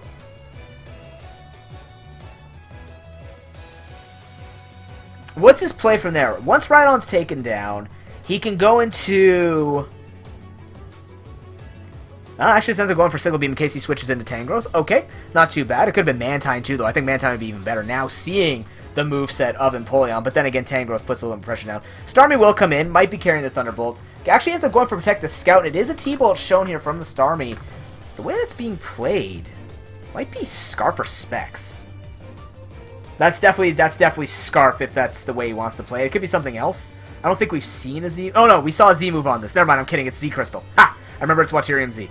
Anyways, Thunderbolt is going to come through. We don't see enough damage, and I think because he doesn't have a Life Orb or Specs on, it's not going to be able to kill off the Empoleon, which is good for World Leaders, just stalling it out as much as possible. Don't know why. Could have just let this thing die a little bit of a turn ago, but with Hydro Vortex in range here, Lycanrock's actually going to come in. Is this thing Scarfed? No, it's just... Oh, yeah. No, he's got Accelerock. Right. That's a new move. It's actually able to take out the Starmie from that range. Nice. So now Tough Claw's Accelerock's going to be helping. Tangrowth will come in, can take the hits of Lycanroc Dusk. I think Tangrowth is Tentacruel is the only thing to go into, but he actually ends up just going straight for freaking Giga Drain. And he's just going to go for... Oh, no. Oh, the meme. There it is. Thunder Fang being shown off by World Leader. Oh, man. He just wanted to show that off. The Ice Beam does come through. Gee, if he had a little bit of extra damage on this, it would have been killed. Earthquake Tangrowth's going to do a sizable chunk to the Tentacruel, but hey, Tentacruel has the way in with the Ice Beam. But then it comes down to what is going to... Well, actually, if he's got like a Scarf Cobalion, it could handle that Glalie. This could still be in World Leader's favor, actually. Volt Switch plus Iron Head could basically clean up the rest of his team if the Tangrowth's taken down here. Ivan might opt to switch into Mantine to take the Ice Beam and get the Regenerator. I think that's the best play. Because then also Tentacruel has to hope that he gets a Toxic down on that Mantine to start weakening it. But then Mantine can also threaten with Air Slash, which is not a lot of damage. But we know that World Leader likes to run his Z Haze on Tentacruel. So we haven't seen a Black Sludge once on this thing. It's been Z Haze the past 2 weeks. So...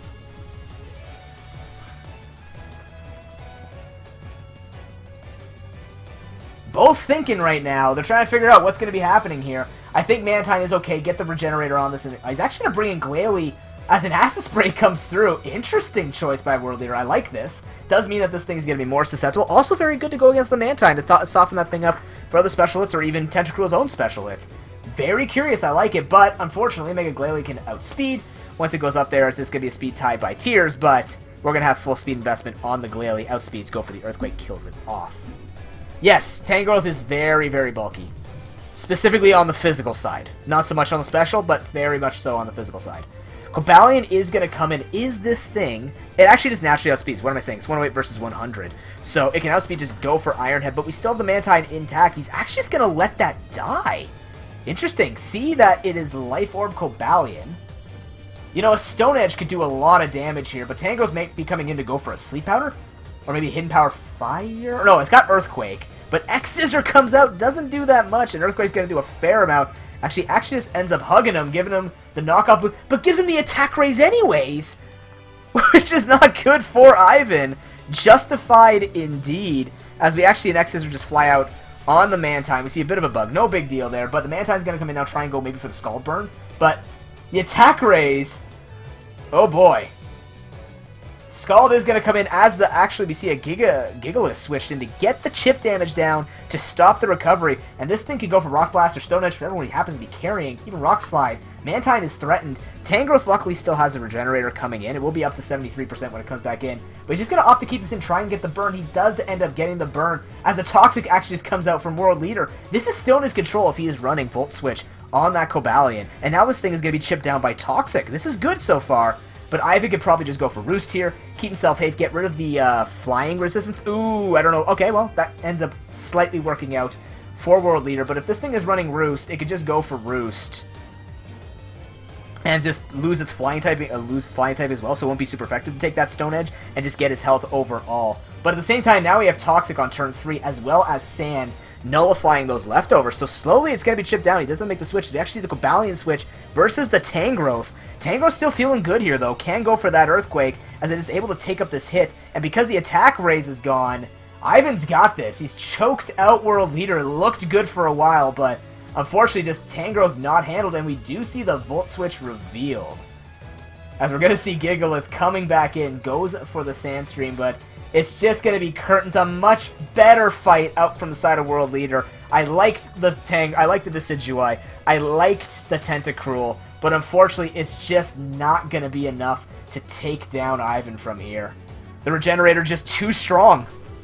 That's why Tangrowth is a beast, boys. Tangrowth should just come back in now as Protect comes through. World Leader playing slightly predictable, but it does not matter regardless because this Tangrowth is just too safe, as the Tangrowth is just going to come back in. Now what he's actually doing is not necessarily BM, he just wants to ensure that it's going to be completely safe against the Cobalion.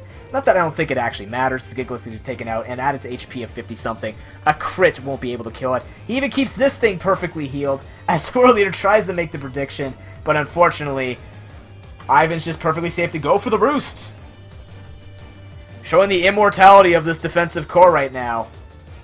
As he can now just start going for Scalds. His HP's in a good spot that he can just start going offensive, and that's going to be it. It's going to be a 2-0 for W. Wellington, starting off strong. Gets the free 2-0 week 1, but week 2 and week 3 showing less pure dominance against World Leader, especially in game number 2. But still showing that his team is something you need to have answers for, or it's just going to take you down. Volt Switch isn't even enough, as that's going to be the game. GG.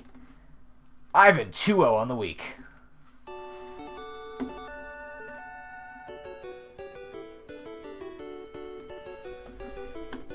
This was like Budget Mitch using all 12 Pokemon, but, you know, not the success that you would expect from it. But hey, you know what? I like the fact that I think Ivan's team, or sorry, World Leader's team in the second half looked a hell of a lot stronger than what he had going for himself in game number 1. So I like it. I actually think that that was a better choice for him. If only he had actually gotten kind of those different Pokemon mixed in. I think a mix of the two would have actually been better. To try and bring it out, but I do think the Decidueye and the Tentacruel, again, are just almost necessities for him to bring on his team with that Mandibuzz, and it just puts down a lot of good stuff for World Leader to work with, but doesn't end up happening, and as a result, Ivan ends up taking the 2-0. No big deal, Icy. You can always go rewatch them. I leave all of the battle records at the bottom of the channel. If you guys do want to watch all the battles from all the weeks, I keep an official Google Doc for you guys to go back and take a look at his stuff. That's also practice for the coaches to just analyze previous matches if they want to see how their opponents are playing. But so far, it's playing out to my expectations. World Leader actually put up a little bit of a better fight. Put up a better fight than I thought. But definitely, you know what, Diego, I kind of agree. His team is good. I just maybe think that the Pokemon he's bringing with it are not the ideal matchups. But I do think that Tentacruel Decidueye is perfectly fine with that Mandibuzz. I do like the fact that the Sand has lots of different options. It's just we haven't seen it put into full fruition as of yet. We've seen him get 1 point, but now we want to see him get a little bit more. But Ivan, he's playing it as it's just so comfortable for him. He knows what he wants. He's played with most of these Pokemon in the past 2 seasons he's been in. He just knows exactly what he wants to do with this, and in the end, he's doing quite well with it, so good for him. He's definitely going to be another contender at the end of Season 4. But till then, guys, we'll be up with our 4th match of the night, which will be the Lanakila Conquerors versus the Alaskan Araquanids, followed by the last match, which will be the Pichu Warriors versus the QB Destroyers. Stay tuned. We'll be back in a few minutes.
Alright, ladies and gentlemen, we are back with match number 4 between the Alaskan Araquanids and the Lanakila Conquerors. Both not having the success maybe they thought they would, but definitely showing a lot more resilience when it comes down to building the teams. We see the more successful, arguably, weather team coming out here from the side of Doodle.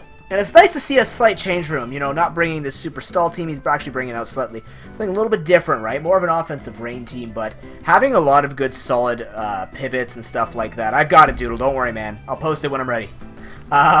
But we do see the pellet for Mega Steelix. We've seen him put a lot of these Pokemon. If we start looking at the usage stats, it actually does tell a story of the Pokemon that are being the most successful for him in the most part. But still not seeing just enough of it to finish it off. And then we've also seen a couple of moveset mistakes that have also may have cost him a bit of credibility when it comes down to taking his opponents down, right? But he's got an 0-2, he's got 2-0. He's looking pretty. Lanakila Conquerors, on the other hand, looking a little bit more volatile, right? The performance has not been the greatest. Another one of those teams where we just want to see now if the top of the list is not going to be going well for Icy, because arguably the Bearticks, Suicunes, you know, and then you've got Pichu Warriors and W. Wellington. If we're going to look at those at the top, let's look at the rest, with more being in the middle of the pack here. And I think against the Alaskan Araquanids, this is when Lanakila Conquerors really have to start showing their official plays. And I'm not necessarily upset, or like, well, I'm never going to be upset in a Pro Pokeball, but I actually think that Icy is playing this out fairly well. I like his draft. It's a very interesting draft that has shown what he actually wants to do with it. It's just a very balanced team, right? He's got some very good offensive Pokemon in Mamoswine and Mega Pidgeot. He's got some very good defensive Pokemon. He's also got Mega Diancie on the offense, but he's got stuff like Chestnut, which he hasn't used yet. But he's got Chestnut, he's got the Sticky Web. It's very interesting to me, and I'm very excited to see what he's actually going to be doing when it comes down to his actual battles. And especially against someone like Doodle, this is the time. Not to say that Doodle's a bad player, but like this would be the best time for him to start showing some strength. But either way, we are going to get into game number 1, which is the Alaskan Araquanids on the close side versus Icy, which is supposed to be Lanakila Conquerors on the far side. Either way, we know that it's Lanakila Conquerors on the far side. We'll get that fixed for game number 2. No big deal. It's going to be the Araquanid versus the Chestnut. We actually see the Chestnut coming out. Look at that. Chestnut, Togedemaru, and even Pyroar. Pyroar against a rain team. Okay, I want to see what this is going to do. HP Electric, calling it. Anyways, Araquanid versus the Chestnut. Araquanid actually both feeling safe against each other. Leech Life could do a decent amount of damage. Chestnut can go for something like Woodhammer, or could just set up, just go for the Leech Seed. Just be fairly safe. But nonetheless, let's take a look at Doodle's team. Actually fairly bulky. We're seeing an Araquanid, Pelipper, Steelix, and Skarmory all come through. But ladies and gentlemen, it's a world leader. We see Thunder Punch just basically bring Araquanid down to half. That's a lot of damage. You do see the Chestnut get Toxic, which is good for Doodle, but I don't know if he expected his Araquanid to be at that range. Even so, though, if you think about it, base 150, Woodhammer would have done even more, but either way, it is going to be the Steelix coming in. That's a pretty easy switch. He also knows he's pretty safe against him. Chestnut's not, like, the hardest hitter, but could do a lot of damage. Plus, he doesn't think that maybe Woodhammer will be coming through, but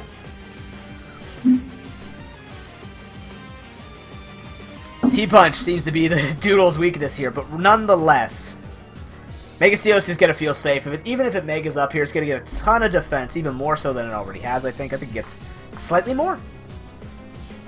I don't remember.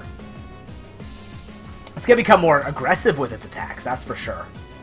Could just go for Leech Seed or something like that, take a little bit more damage on the Chestnut. We actually haven't seen an item on Chestnut yet, but the Snorlax will come in on the Mega Steelix. A Stealth Rock is set up. Now, this Snorlax has somewhat surprised us in the past.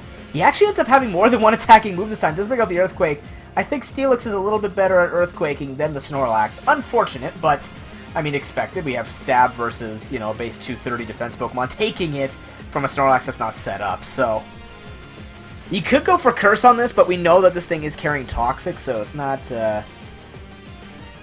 ideal. Actually, it's not carrying Toxic, we don't know that, but Earthquake as the Curse Lax starts to set up now. Because he does have the coverage, it's actually not going to be enough. He's just going to go to sleep. Okay, so Icy is going to try and go on this. Sees there are no... Actually, sees there are no Ghost types. He might just be trying to go between Return and Earthquake to try and sweep this. But... oh, never mind. I am mistaken. It's actually just... it is Sleep Talk. I thought it wouldn't be, but... it's actually Curse, Rest Talk, Snorlax with Earthquake, which means he has to get that Pelipper and Skarmory out. That's bad news for Icy. If he wants to sweep with that moveset, he needs 2 flying types out of the way before he can even get that done. But Pyroar will come in now. Unfortunate for that Roar target. Doodle's going to have to do something about this. He will fall to a Fire Blast, even a Flamethrower. Hell, give it Fire Punch. It'll die, but we won't see that. Now, Pyroar does run Unnerve. We do see it stopping berries, so maybe... oh, actually, you know what? Unnerve. Ooh. So Pyroar has Unnerve. I don't think this would necessarily be the most viable thing, but it does stop Linoone from being able to go for Belly Drum and healing itself up to full. It would actually stop that play from the Linoone, so he's got to keep the Pyroar safe if he is planning to do that. Pyroar will outspeed the Linoone without having... well, I mean, it's going to be going for E-Speed, so... yeah, it would just stop it from healing up, but E-Speed would still kill the Pyroar, so... it's an interesting idea. I don't know if it's necessarily going to get doing that, but... that is a very interesting thing going on. It'll only matter if Pyroar is out at the same turn that Belly Drum is being used. So Sticky Web is going to happen with the Araquanid. We know that Hyper Voice will have to be the better play since Safety Bubble could be what he's running. Or Water Bubble, whichever one it is. I think it's Water Bubble. But regardless, he's going to get the Sticky Web up. It's 6-4, but I think the Araquanids are still okay as long as that Linoone gets set up. It actually has no resistance other than Togedemaru. But, you know, I think it gets Stomping Tantrum now. I think that's why Linoone gets a little bit more threatening, because of Stomping Tantrum, so he can get through Steel types. I believe. If not, he's going to have a little bit of problems out that Steel is taking out Togedemaru, unless he's using something like Pelipper, but he's got to be careful because Sing Zap is a thing that Togedemaru gets. How do I know more about Togedemaru versus Linoone matchups than I know about Scarf Circuitry? Don't ask, I'm noob. Anyways, Pelipper is going to be able to take anything this Pyro wants to go. Even Hyper Voice, it doesn't matter. Scald will kill in the rain. So... he has to find the best thing. He actually switches in the Togedemaru. The one thing that we were actually kind of hoping would stay safe is the... oh, that's not Scald, that's a Hydro Pump. Pelipper trying a little bit harder this week. It does a ton of damage to what we thought would be the Linoone check, at the very least. Minus the Stomping Tantrum, but either way, you know what I mean. It would have been okay to tank up any E-Speeds, but...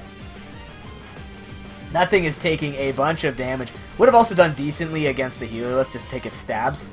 But Surf would probably still be a thing, especially on a rain team. I do expect Surf to come out from the Heliolisk, so... unless he's looking for different coverage, which is very possible as well. I don't know. At this point, because that Chestnut's toxic, we have to worry about Hurricane. This thing actually does quite well. I think he has to just sack off something.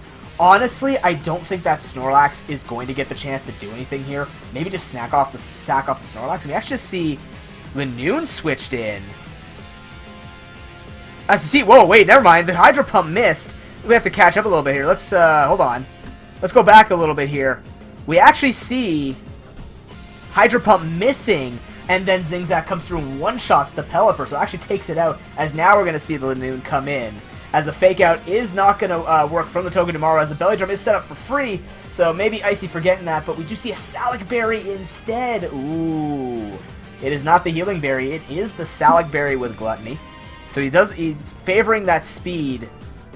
Oh my god, what is wrong with you, game? Oh god, it's bugging. Hold on. We got this. So he does value the +1 speed, and that will definitely mean he's going to do a hell of a lot of damage against the side of Icy. Plus he has the Sticky Web. Actually, if he's got the Sticky Web set up, I guess it's just kind of safety. But either way, hold on. Alright. Oh, come on. We're having a bit of bugs here. Alright, so he's going to set it up. Let's go back a turn here. He's just going to end up going for the Stomping Tantrum. Does take out the Togedemaru, and now we're at this point. So, Togedemaru's taken out. We have a +6 attack Linoone and a +1 speed on it as well.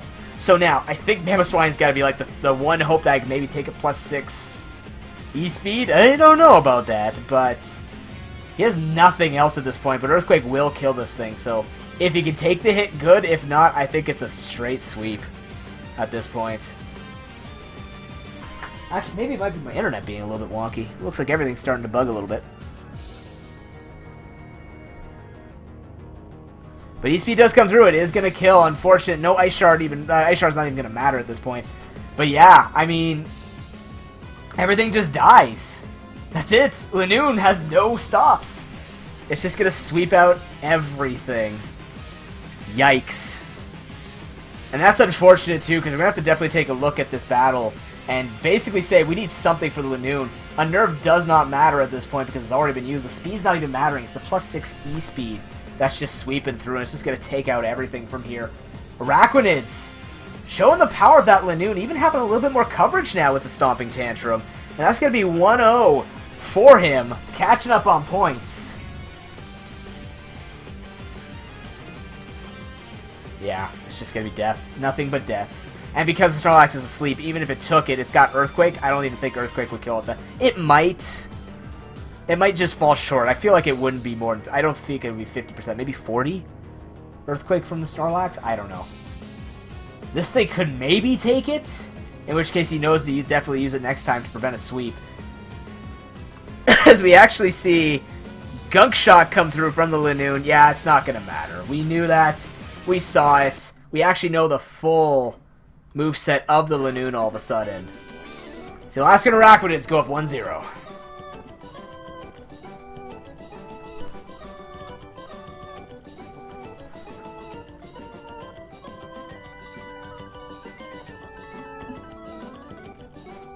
I don't think it would have mattered, Darkness, because even if it went for Spiky Shield, it's not going to be killing it off, because you'll just get outspent regardless, right? So...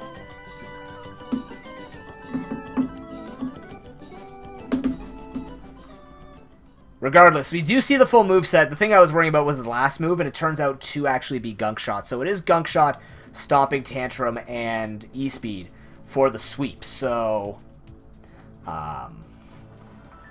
that's basically almost perfect coverage for the side of Doodle.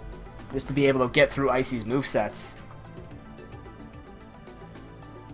That is the way that you run Lanoon, is Belly Drum E-Speed, and because it has Gluttony, you can actually get that berry used at 50% instead of 75% have HP lost. So it actually is one of the Pokemon that can abuse setting up faster, which means that it gets those stats. And he has opted for the stats over something like healing, so... Good night, gamer. Thanks for coming out, man. We'll see you next week. But yeah, let's take a look at the Conquerors here. What does he have? If it's... okay, if it's Stomping Tantrum, he can't bring in Nihilego. Yikes. Yeah, I don't know. Oof.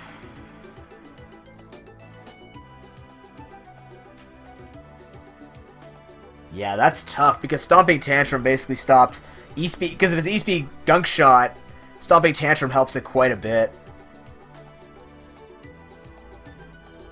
And then he has nothing to outspeed and take a +6 E-Speed and try to threaten it. So he's really going to have to play... Icy's going to have to really play around trying to stop that.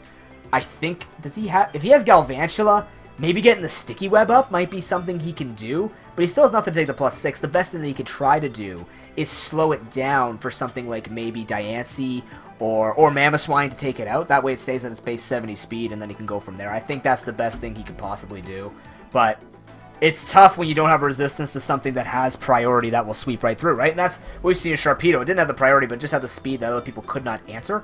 And as a result, it just made it really tough for people to even try and take the hits, which is even what we're looking at towards the Pichu Warriors versus QB Destroyers matchup tonight, is the defensive sides on Darkness don't feel like to take it. Spiky Shield will out-damage it. If it has Rocky Helmet, it didn't have Rocky Helmet, I don't think, right? Unless I just missed it. But... Spiky Shield, yeah, will do a decent amount, but he could just go for a Gunk Shot, and Gunk Shot's not a contact move, so he could just keep spamming Gunk Shot until he's out of Spiky Shield, so he doesn't get lucky with it.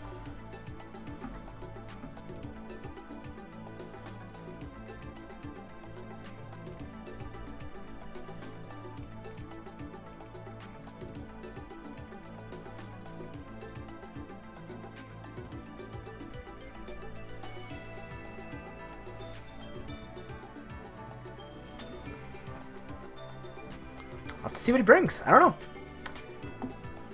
It's hard to call.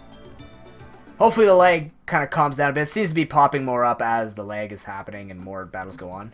We already heard this song. There we go. Let's get into it, ladies and gentlemen. Game number 2.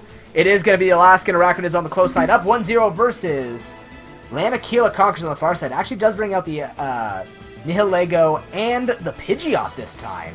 So, opting for a little bit more of an offensive play. If he's able to stall at Darkness, but Spiky Shield does not pop every turn, I believe. It works the exact same as Protect, right? Hey, Mitch, good to see you, man. Yes, you're next. You're the last battle of the night. I just need your poker paste, that's all.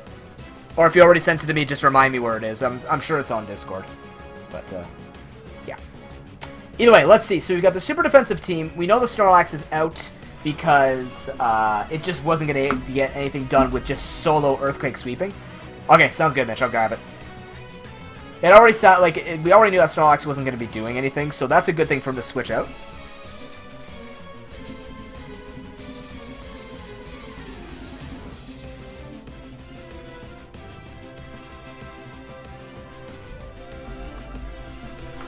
Yes, we are ready. Let me get that battle up for you guys.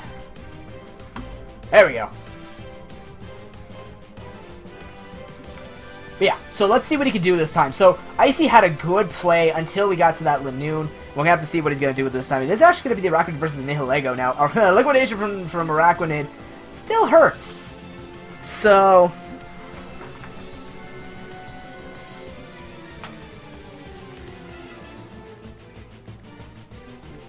see what the play ends up being. Power Gem flies out straight, but is able to take it because Arachnid has base 132 special defense, and that is going to be a Sticky Web set up, so because there's no Sticky Web, Lanoon just has that much of a better time outspeeding everything, especially with the Salac Berry just being able to take like any Scarf Pokemon you want. It's not going to happen. So the Pidgeot is now going to come in, is going to take a Liquidation, is nearly destroyed. I don't know if that was comfortable for the bird, but, you know, whatever this bird wants to do, it can set up, but once rocks come in, all you have to do is basically let Arachnid die at this point, and then send in Steelix and be like, yeah, go for Heat Wave, I'm going to set up rocks, and then he can switch into something like Skarmory and just put more pressure down on that. It's like, you're not going to be able to kill everything. Maybe not. We'll have to see what he's going to do. Could also bring in maybe if that's a Scarfed Heliolisk, or even bring in Lanoon and just go for E-Speed from here. Bit of a guessing game. I don't know. Because of this play with the amount of damage that he's taken, I think... maybe you risk and just stay in and try and hurt him. But he's going to make the switch into Pyro. Ooh, goes for the Unnerve. Okay, I like this in case he did actually make the play. But it is going to be the E-Speed, and that's actually not a lot of damage. Unfortunately, though, Pyro will be outsped, which means Stomping Tantrum can come through and kill. Most likely, right? That's base 120? If that's base 120, Stomping Tantrum would do the exact same amount. There you go. It's actually not enough to kill, and that's Hidden Power Fighting coming through doing a bunch of damage, which actually means Lanoon is not going for Belly Drum. Good read by Icy. I like this. That's actually a very smart play. Goes in with the Unnerve. So if he does actually get, you know, outplayed and he went for Belly Drum, he can't get the speed boost, which is nice. So now, he does actually get a Salac Berry now, which is okay, but it's without Belly Drum, which is really going to suck because that means Lanoon is kind of stuck in here, you know, or just being used as E-Speed fodder, which is still not the worst thing in the world. It will take out the Mega Pidgeot, so it still has some use left on his team. But Icy's feeling a lot less swept right now. That's for sure. And that's a good thing for him. So, now it's time for him to start making these plays. Although, I think if it was not Nihilego, I would have rather seen Diamond Storm Mega Diancie if he brought that on Mega Diancie. Because Mega Diancie would have done a lot more damage, and it would have hit on the physical side, which would have probably killed that Arachnid, actually. Based on the damage that Power Gem did from that Nihilego, I don't know if it's had some kind of offense on it. Did he see it? We didn't see, okay, we didn't see Life Rating. But, you know, based on offense, I think Diamond Storm would have killed with a Mega Diancie, so maybe that was the better Pokemon to bring the answer, but it was the answer to the Arachnid. But it also means now he has answered this Lanoon, so we actually get to see a game. So now, what does Icy switch into? I think, everything's going to be outsped anyways. He does end up going into Togedemaru. That's times 4 super effective kit that's about to come through in Stomping Tantrum. So I don't know if this is necessarily the best play. Maybe Chestnut would have been better, because it could take... well, it can't take Gunk Shot either. I don't know. He still has that issue, doesn't he? Everything's being outsped and swept through. Wow, it does not matter if he's set up. Yeah, this thing gets killed by E-Speed. Mamoswine has to be the play because, well, that's the only thing that can take hits. But at this point, Icy's just sacking off Pokemon when he could just be trying this move with Mamoswine. E-Speed will not do that much to Mamoswine, so yeah, I think he sacked off too many Pokemon at this point because this thing would have been able to take the hits. Who said Lanoon is bad, Doodle?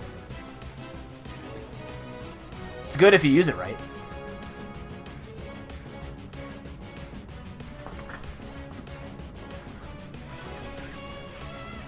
Alright, let's see. So, this thing could take the E-Speed. It can also just switch out and be safe for later.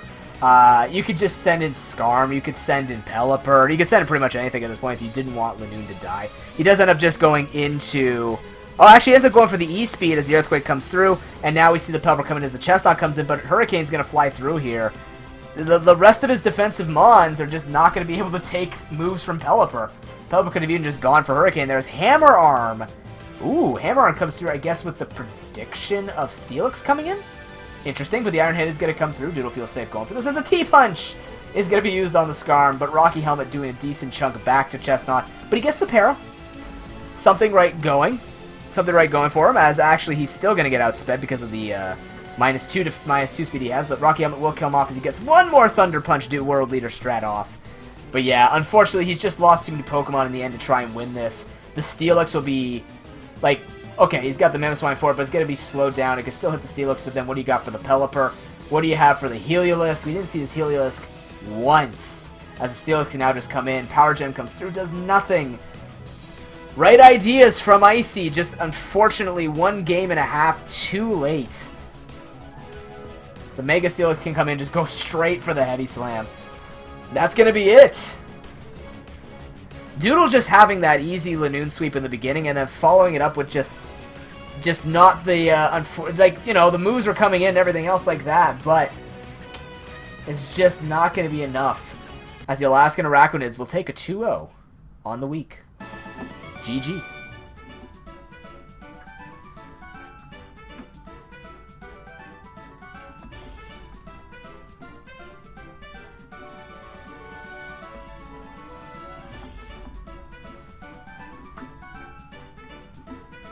And honestly, that's a tough one, because you want to say that what the ideas that Icy had in Game 2 were good. It's just, I think he summed it up well enough, and that seems to be what a lot of newer people who come to the Pro Pokeball all feel for the most part, is the drafting is definitely done really well this time around from most players, if not all players, all having the draft that they pretty much want. But in the end, you know, it's being able to execute. And unfortunately, the Lanoon sweep, it still happened, kind of. If you think about the amount of pressure that Lanoon put down in game number 2, even without the +6, yeah, you want to switch out one defensive Mon to handle something else, but then unfortunately it just doesn't end up going that way. So,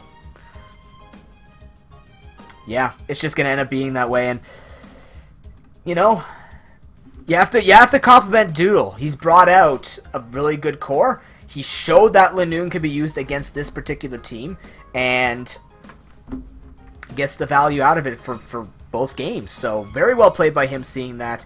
Also seeing that, you know, when I took a look at the two teams, it was tough for him to even break through stuff like the Alolan Muck, the Escavalier. It was an uphill struggle. Honestly, you thought it would be something along the lines of the Rain, and I guess it's very smart on Doodle's side noticing that Kingdra, because if he had brought it and then he brings Swift Sim Kingdra, that could be something that he'd have to worry about. But he has the 2 Steel types to get into it, so I'm predicting at least taking 1 game off, but do not expect people to break out of their shell, which is a good thing, though. That means that people have more than one way they want to be able to play out their game.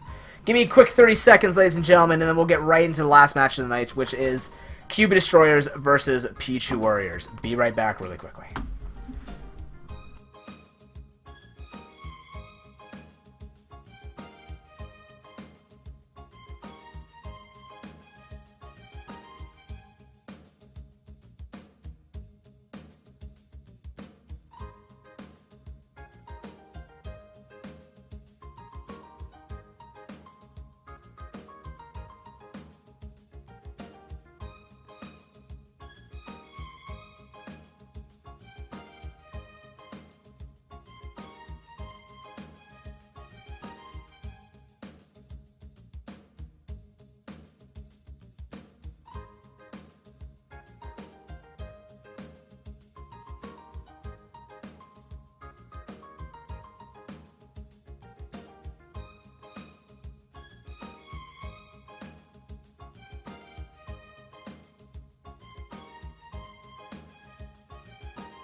Alright, we are back, ladies and gentlemen, for the last series of the night between the Pichu Warriors and the Kyuubi Destroyers. You know, I felt really bad when I was writing Noob's notes for this particular week, for the first one, because I don't want to be so negative. Just when, because, I mean, let's put it this way, right? Mitchie just has every advantage here. He has the experience. He also has the team comp. When I was looking through what the Kyuubi Destroyers could try to manage in terms of defensive abilities, the Warriors just have so many good coverages for whatever defensive stats here. But you know what? You're going to end up in those situations where there are just those matches where you just kind of have to concede. We kind of also saw that tonight with, what match was it here?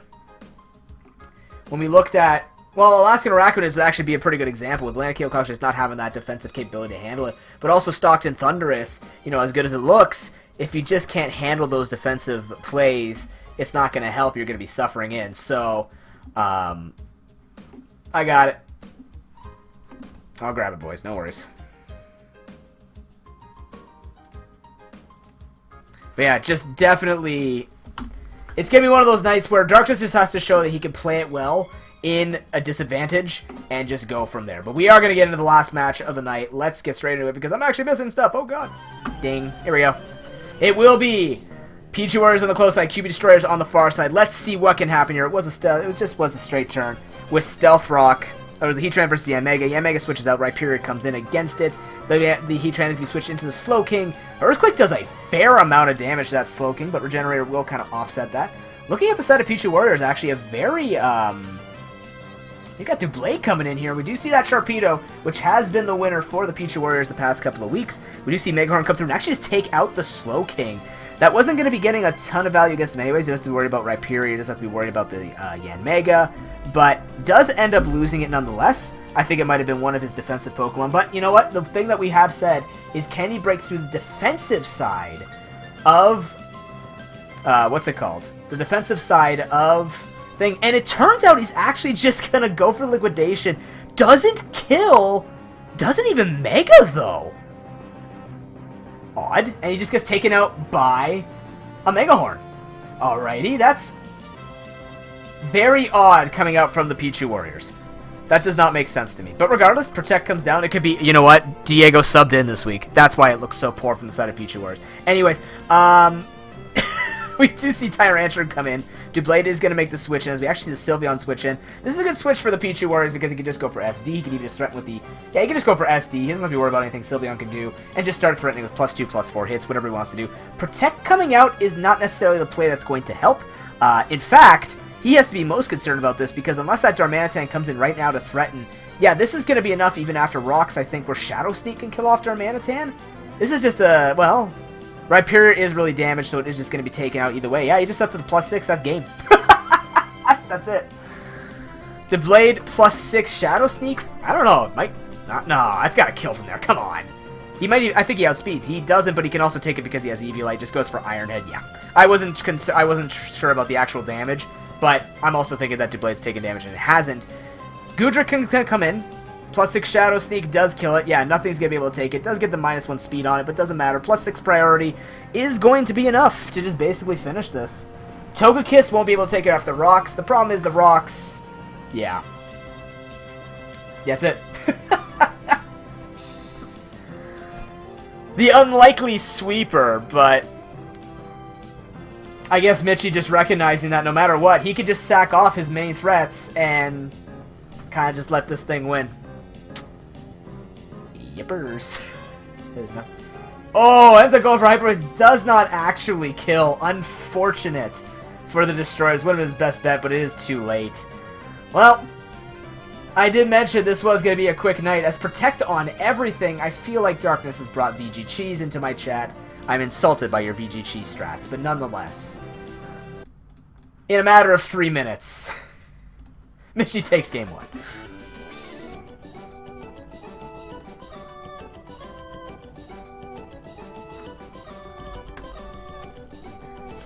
Surprised me, actually, that Milotic was not brought. I thought that Milotic would be a given, considering that we've seen Sharpedo doing that much, right? But, actually, you know what? Milotic would have been also okay. I didn't call you weak, Darkness. If I did, that was not my intention. However, you are up against the best player in the league. And at the same time, honestly, I mean, the Doublade just found the weakness right there, where it's just nothing to stop his stab, and it's just dual stab taking him out. What more can I say? It's not really much more you can really do to that, but again, it's just one of those weeks where even if, let's see, if he wants to stop the Doublade, he has to bring in... He's got nothing. That's the thing, right? Yeah, now, Darmanitan would have to come in earlier. That would be the one thing I'd have to see then. If Darmanitan came in earlier, even with rocks, +2, maybe enough to still kill it. But if he gets it in and threatens that Doublade early enough, that would be okay. But with the Rhyperior weak and everything like that, Doublade had an easy sweep. So, Shuckle wouldn't help. Like, the speed's not even the issue, it's priority, right? It's the same thing with that Lanoon. Once a team cannot handle that priority, it's basically toast. So...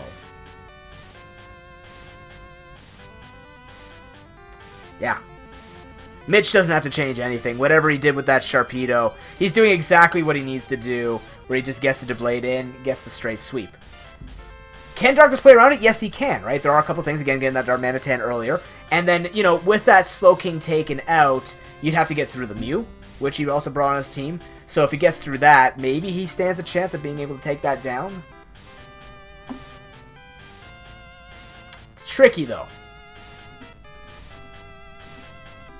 Outsmarting the Mitchster could be a thing. The Mitchster. Oh, dear God. We're not calling him that. We are definitely not calling him the Mitchster. Although we could.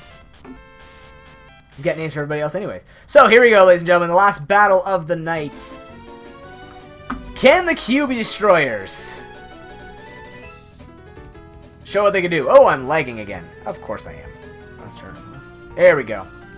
Switch sides. There we go. Alright. It is going to be the Shuckle being brought out here against the Slowking. Slowking is just going to go straight for the Scald. Might get the burn, might not. Doesn't matter. The Stealth Rock does come out. This is a bit of a better setup, actually. Future Sight being used. Now, I did actually look this up when Mitchie just made me aware of it. Apparently, this is a thing. It does hit for quite a bit of power. I believe it goes off if Slowking stays out there. It's like base 150. And most times it will force switches. So it's actually a thing. That's not just random. In his best interest, if he leaves Shuckling right now, Future Sight, I believe, will be wasted? I think Future Sight does get wasted if he lets this thing die.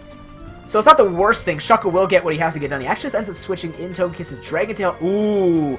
Doesn't actually get any value, and Future Sight will not be doing that much damage. So well played by Destroyers, actually.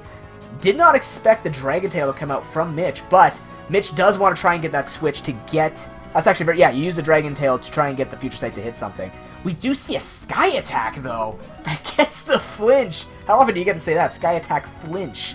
Actually keeping him slightly okay. Regenerate will happen as the Heatran can now come in. Caught in the Sticky Web. Does not matter. We will have to see. Ooh, we see a Tailwind coming through. Aura Sphere could happen, but Heatran will be able to eat it up regardless. I wonder if we'll see the Rhyperior make that switch back in. Let's not be worried about something like Earth Power, but instead we do see the Flash Cannon hit that Darmanitan, as it's going to be coming in early. He's going to threaten with the Earthquake, which also means that we'll have to see something like the Slowking or the Mew come in to take the hit. Actually ends up going for Super Power. Oh, barely misses the kill, and I think Earth Power is going to be coming in right now. Actually, Rocks are set up in exchange. At the same time, I guess Mitch knows if he does get enough damage with something else against this Darmanitan, maybe with Recoil or something like that, or if he gets it to -2, might be able to go for priority Shadow Sneak and kill him off from there. Which also means that if Darmanitan's forced out, Doublade could be a scare, but he is just going to go into Mew. Maybe knows the damage calcs won't be able to do it. Also, maybe not the time to sweep right now, because that Rhyperior doesn't have the damage on it. Goodra will come in against this. It will mean that anything that would have happened with that Will-O-Wisp would have been nothing, but we actually see Rock Polish Mew and Nasty Plot Double Dance? The Dragon Pulse is going to come in. Actually does a sizable chunk. We might see Recovery. No, it just has to go for Side Shock. Hits him on the physical side. Takes him out. +1 speed, +2 special attack. Funnily enough, Yanmega could still do something here, but it would open up for Doublade to come in. So, kind of stuck between a rock and a hard place, but has to handle this the best he can. We did see the Side Shock come through. Could be carrying Aura Sphere as his last move. Could see it. Not too sure. I'm sure it is. If you're going offensive Mew, I think the Psychic Fighting coverage is just the best thing. But he is going to go for the Protective Check. As oh, it is actually Surf. So specifically probably built for this Rhyperior as well as... well, I'm actually trying to think. You know what? this makes this makes my logic look even better, because then, you know, physically defensive plus Surf would have been okay against it. But regardless, we do see the Amega coming now. If this thing does go for Protect, get a couple of speed boosts going, it will make the Mew die to the Bug Buzz, but then it also leaves Deblade feeling a little bit better because switching with rocks and everything like that. Plus, I think it'll actually die to Shadow Sneak from this range. Deblade is quite powerful. This won't outspeed it. He needs +2. He doesn't end up outspeeding. Doesn't actually try to go for the double protect. Unfortunate. And will be Togekiss coming in, is going to be taken down, and Darmanitan and Shuckle will all be falling. I like this battle a little bit better. I think actually Darkness put up a much better fight, showed better play to try and handle certain things. It's actually Z-move, Shattered Psyche. Just when I say that Togekiss should not be messed with in my Nuzlocke, he absolutely destroys it in the tournament. I'm insulted, but either way, the Surf is taking it down. Is going to be the Darmanitan. Last hope, but it is the Life Orb. Pops in, pops off, pops out. Pichu Warriors, 2-0 on the week.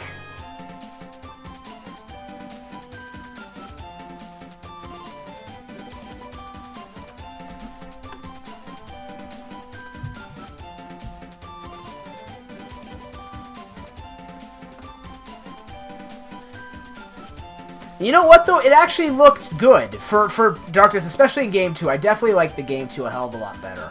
I mean, it showed much more promise with answering one threat, which was good. And then even the second threat didn't even look like it was going to be that much of a bigger threat. But it turns out that he brings all these sweepers. And one thing that I did note about Darkness's team is we really wanted to see his defensive capabilities, but it looks like the defensive capabilities just weren't enough to handle all the different types of sweepers that Mitch could bring, and that's just a reality. But I honestly think that this game is kind of one of those just leave it and just move to the next week, honestly.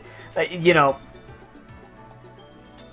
I think with whatever was brought was the best that could be brought, especially in game number 2, but I don't think that there was much of a chance, and that just ends up being the reality sometimes with the drafts. We already saw it with Lanakila Conquerors versus Sarasota Suicunes with the Hawlucha, right? Just no answer to the Hawlucha, and just has that really tough week to try and win it off, right? You have to hope for a misplay. Mitch doesn't misplay, so, or if he does, it's not very obvious. But either way, that is just something you have to give up, and hey, everybody's got to take one of those weeks. Everybody has that week. Let's put it that way. Let's take a look at the standings at the end of the day once I refresh the page.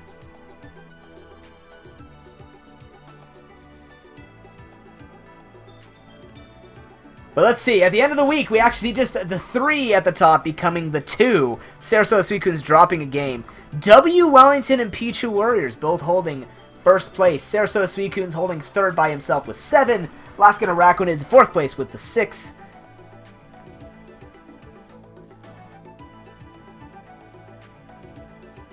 Six points. Stockton Thunderous fifth place with 3 points. Okeechobee Toros and the Boston Beartics tied for that 6th seed at 2 points. And then at the bottom, luckily no zeros for this particular season, but we do see the Sock Powered Sky Sharks, QB Destroyers, and Lanakila Conquerors all sitting with 1.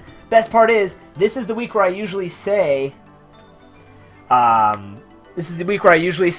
this is when it starts mattering for playoffs. Of course, it's only 9 weeks. I wish we could do a double round robin. It just gets too long for this type of tournament. But what I could definitely say is this is actually looking a little bit more promising for top 6 to be contended. I do think the top 2 are already decided. I think Wellington and Pichu Warriors are going to be the ones that are just going to be kind of going for that. And I honestly think that Pichu Warriors, when it comes to the Pichu versus the Wellington matchup, I do think Pichu Warriors will start taking sole possession of first place. Unless they won one on the week, then we could just see an even type of fight for the top. We might have to see that type of tiebreaker going on. But Sarasota Suicunes, Alaskan Araquanids, and even, you know what, the Stockton Thunderous and Okeechobee Toros, even Boston Beartics, I feel like those even have, I think everybody has a contention here for at least the top 6 seeds.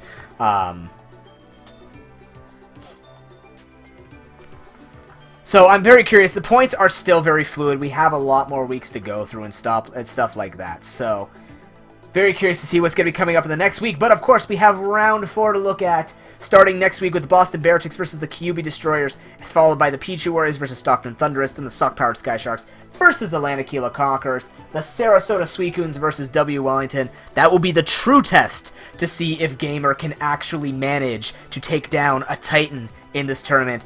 And the Alaskan Raccoons versus the Okeechobee Toros, which in my opinion is going to be Project's test to try and take down not as much of a Titan, but definitely someone who is showing a lot cleaner play.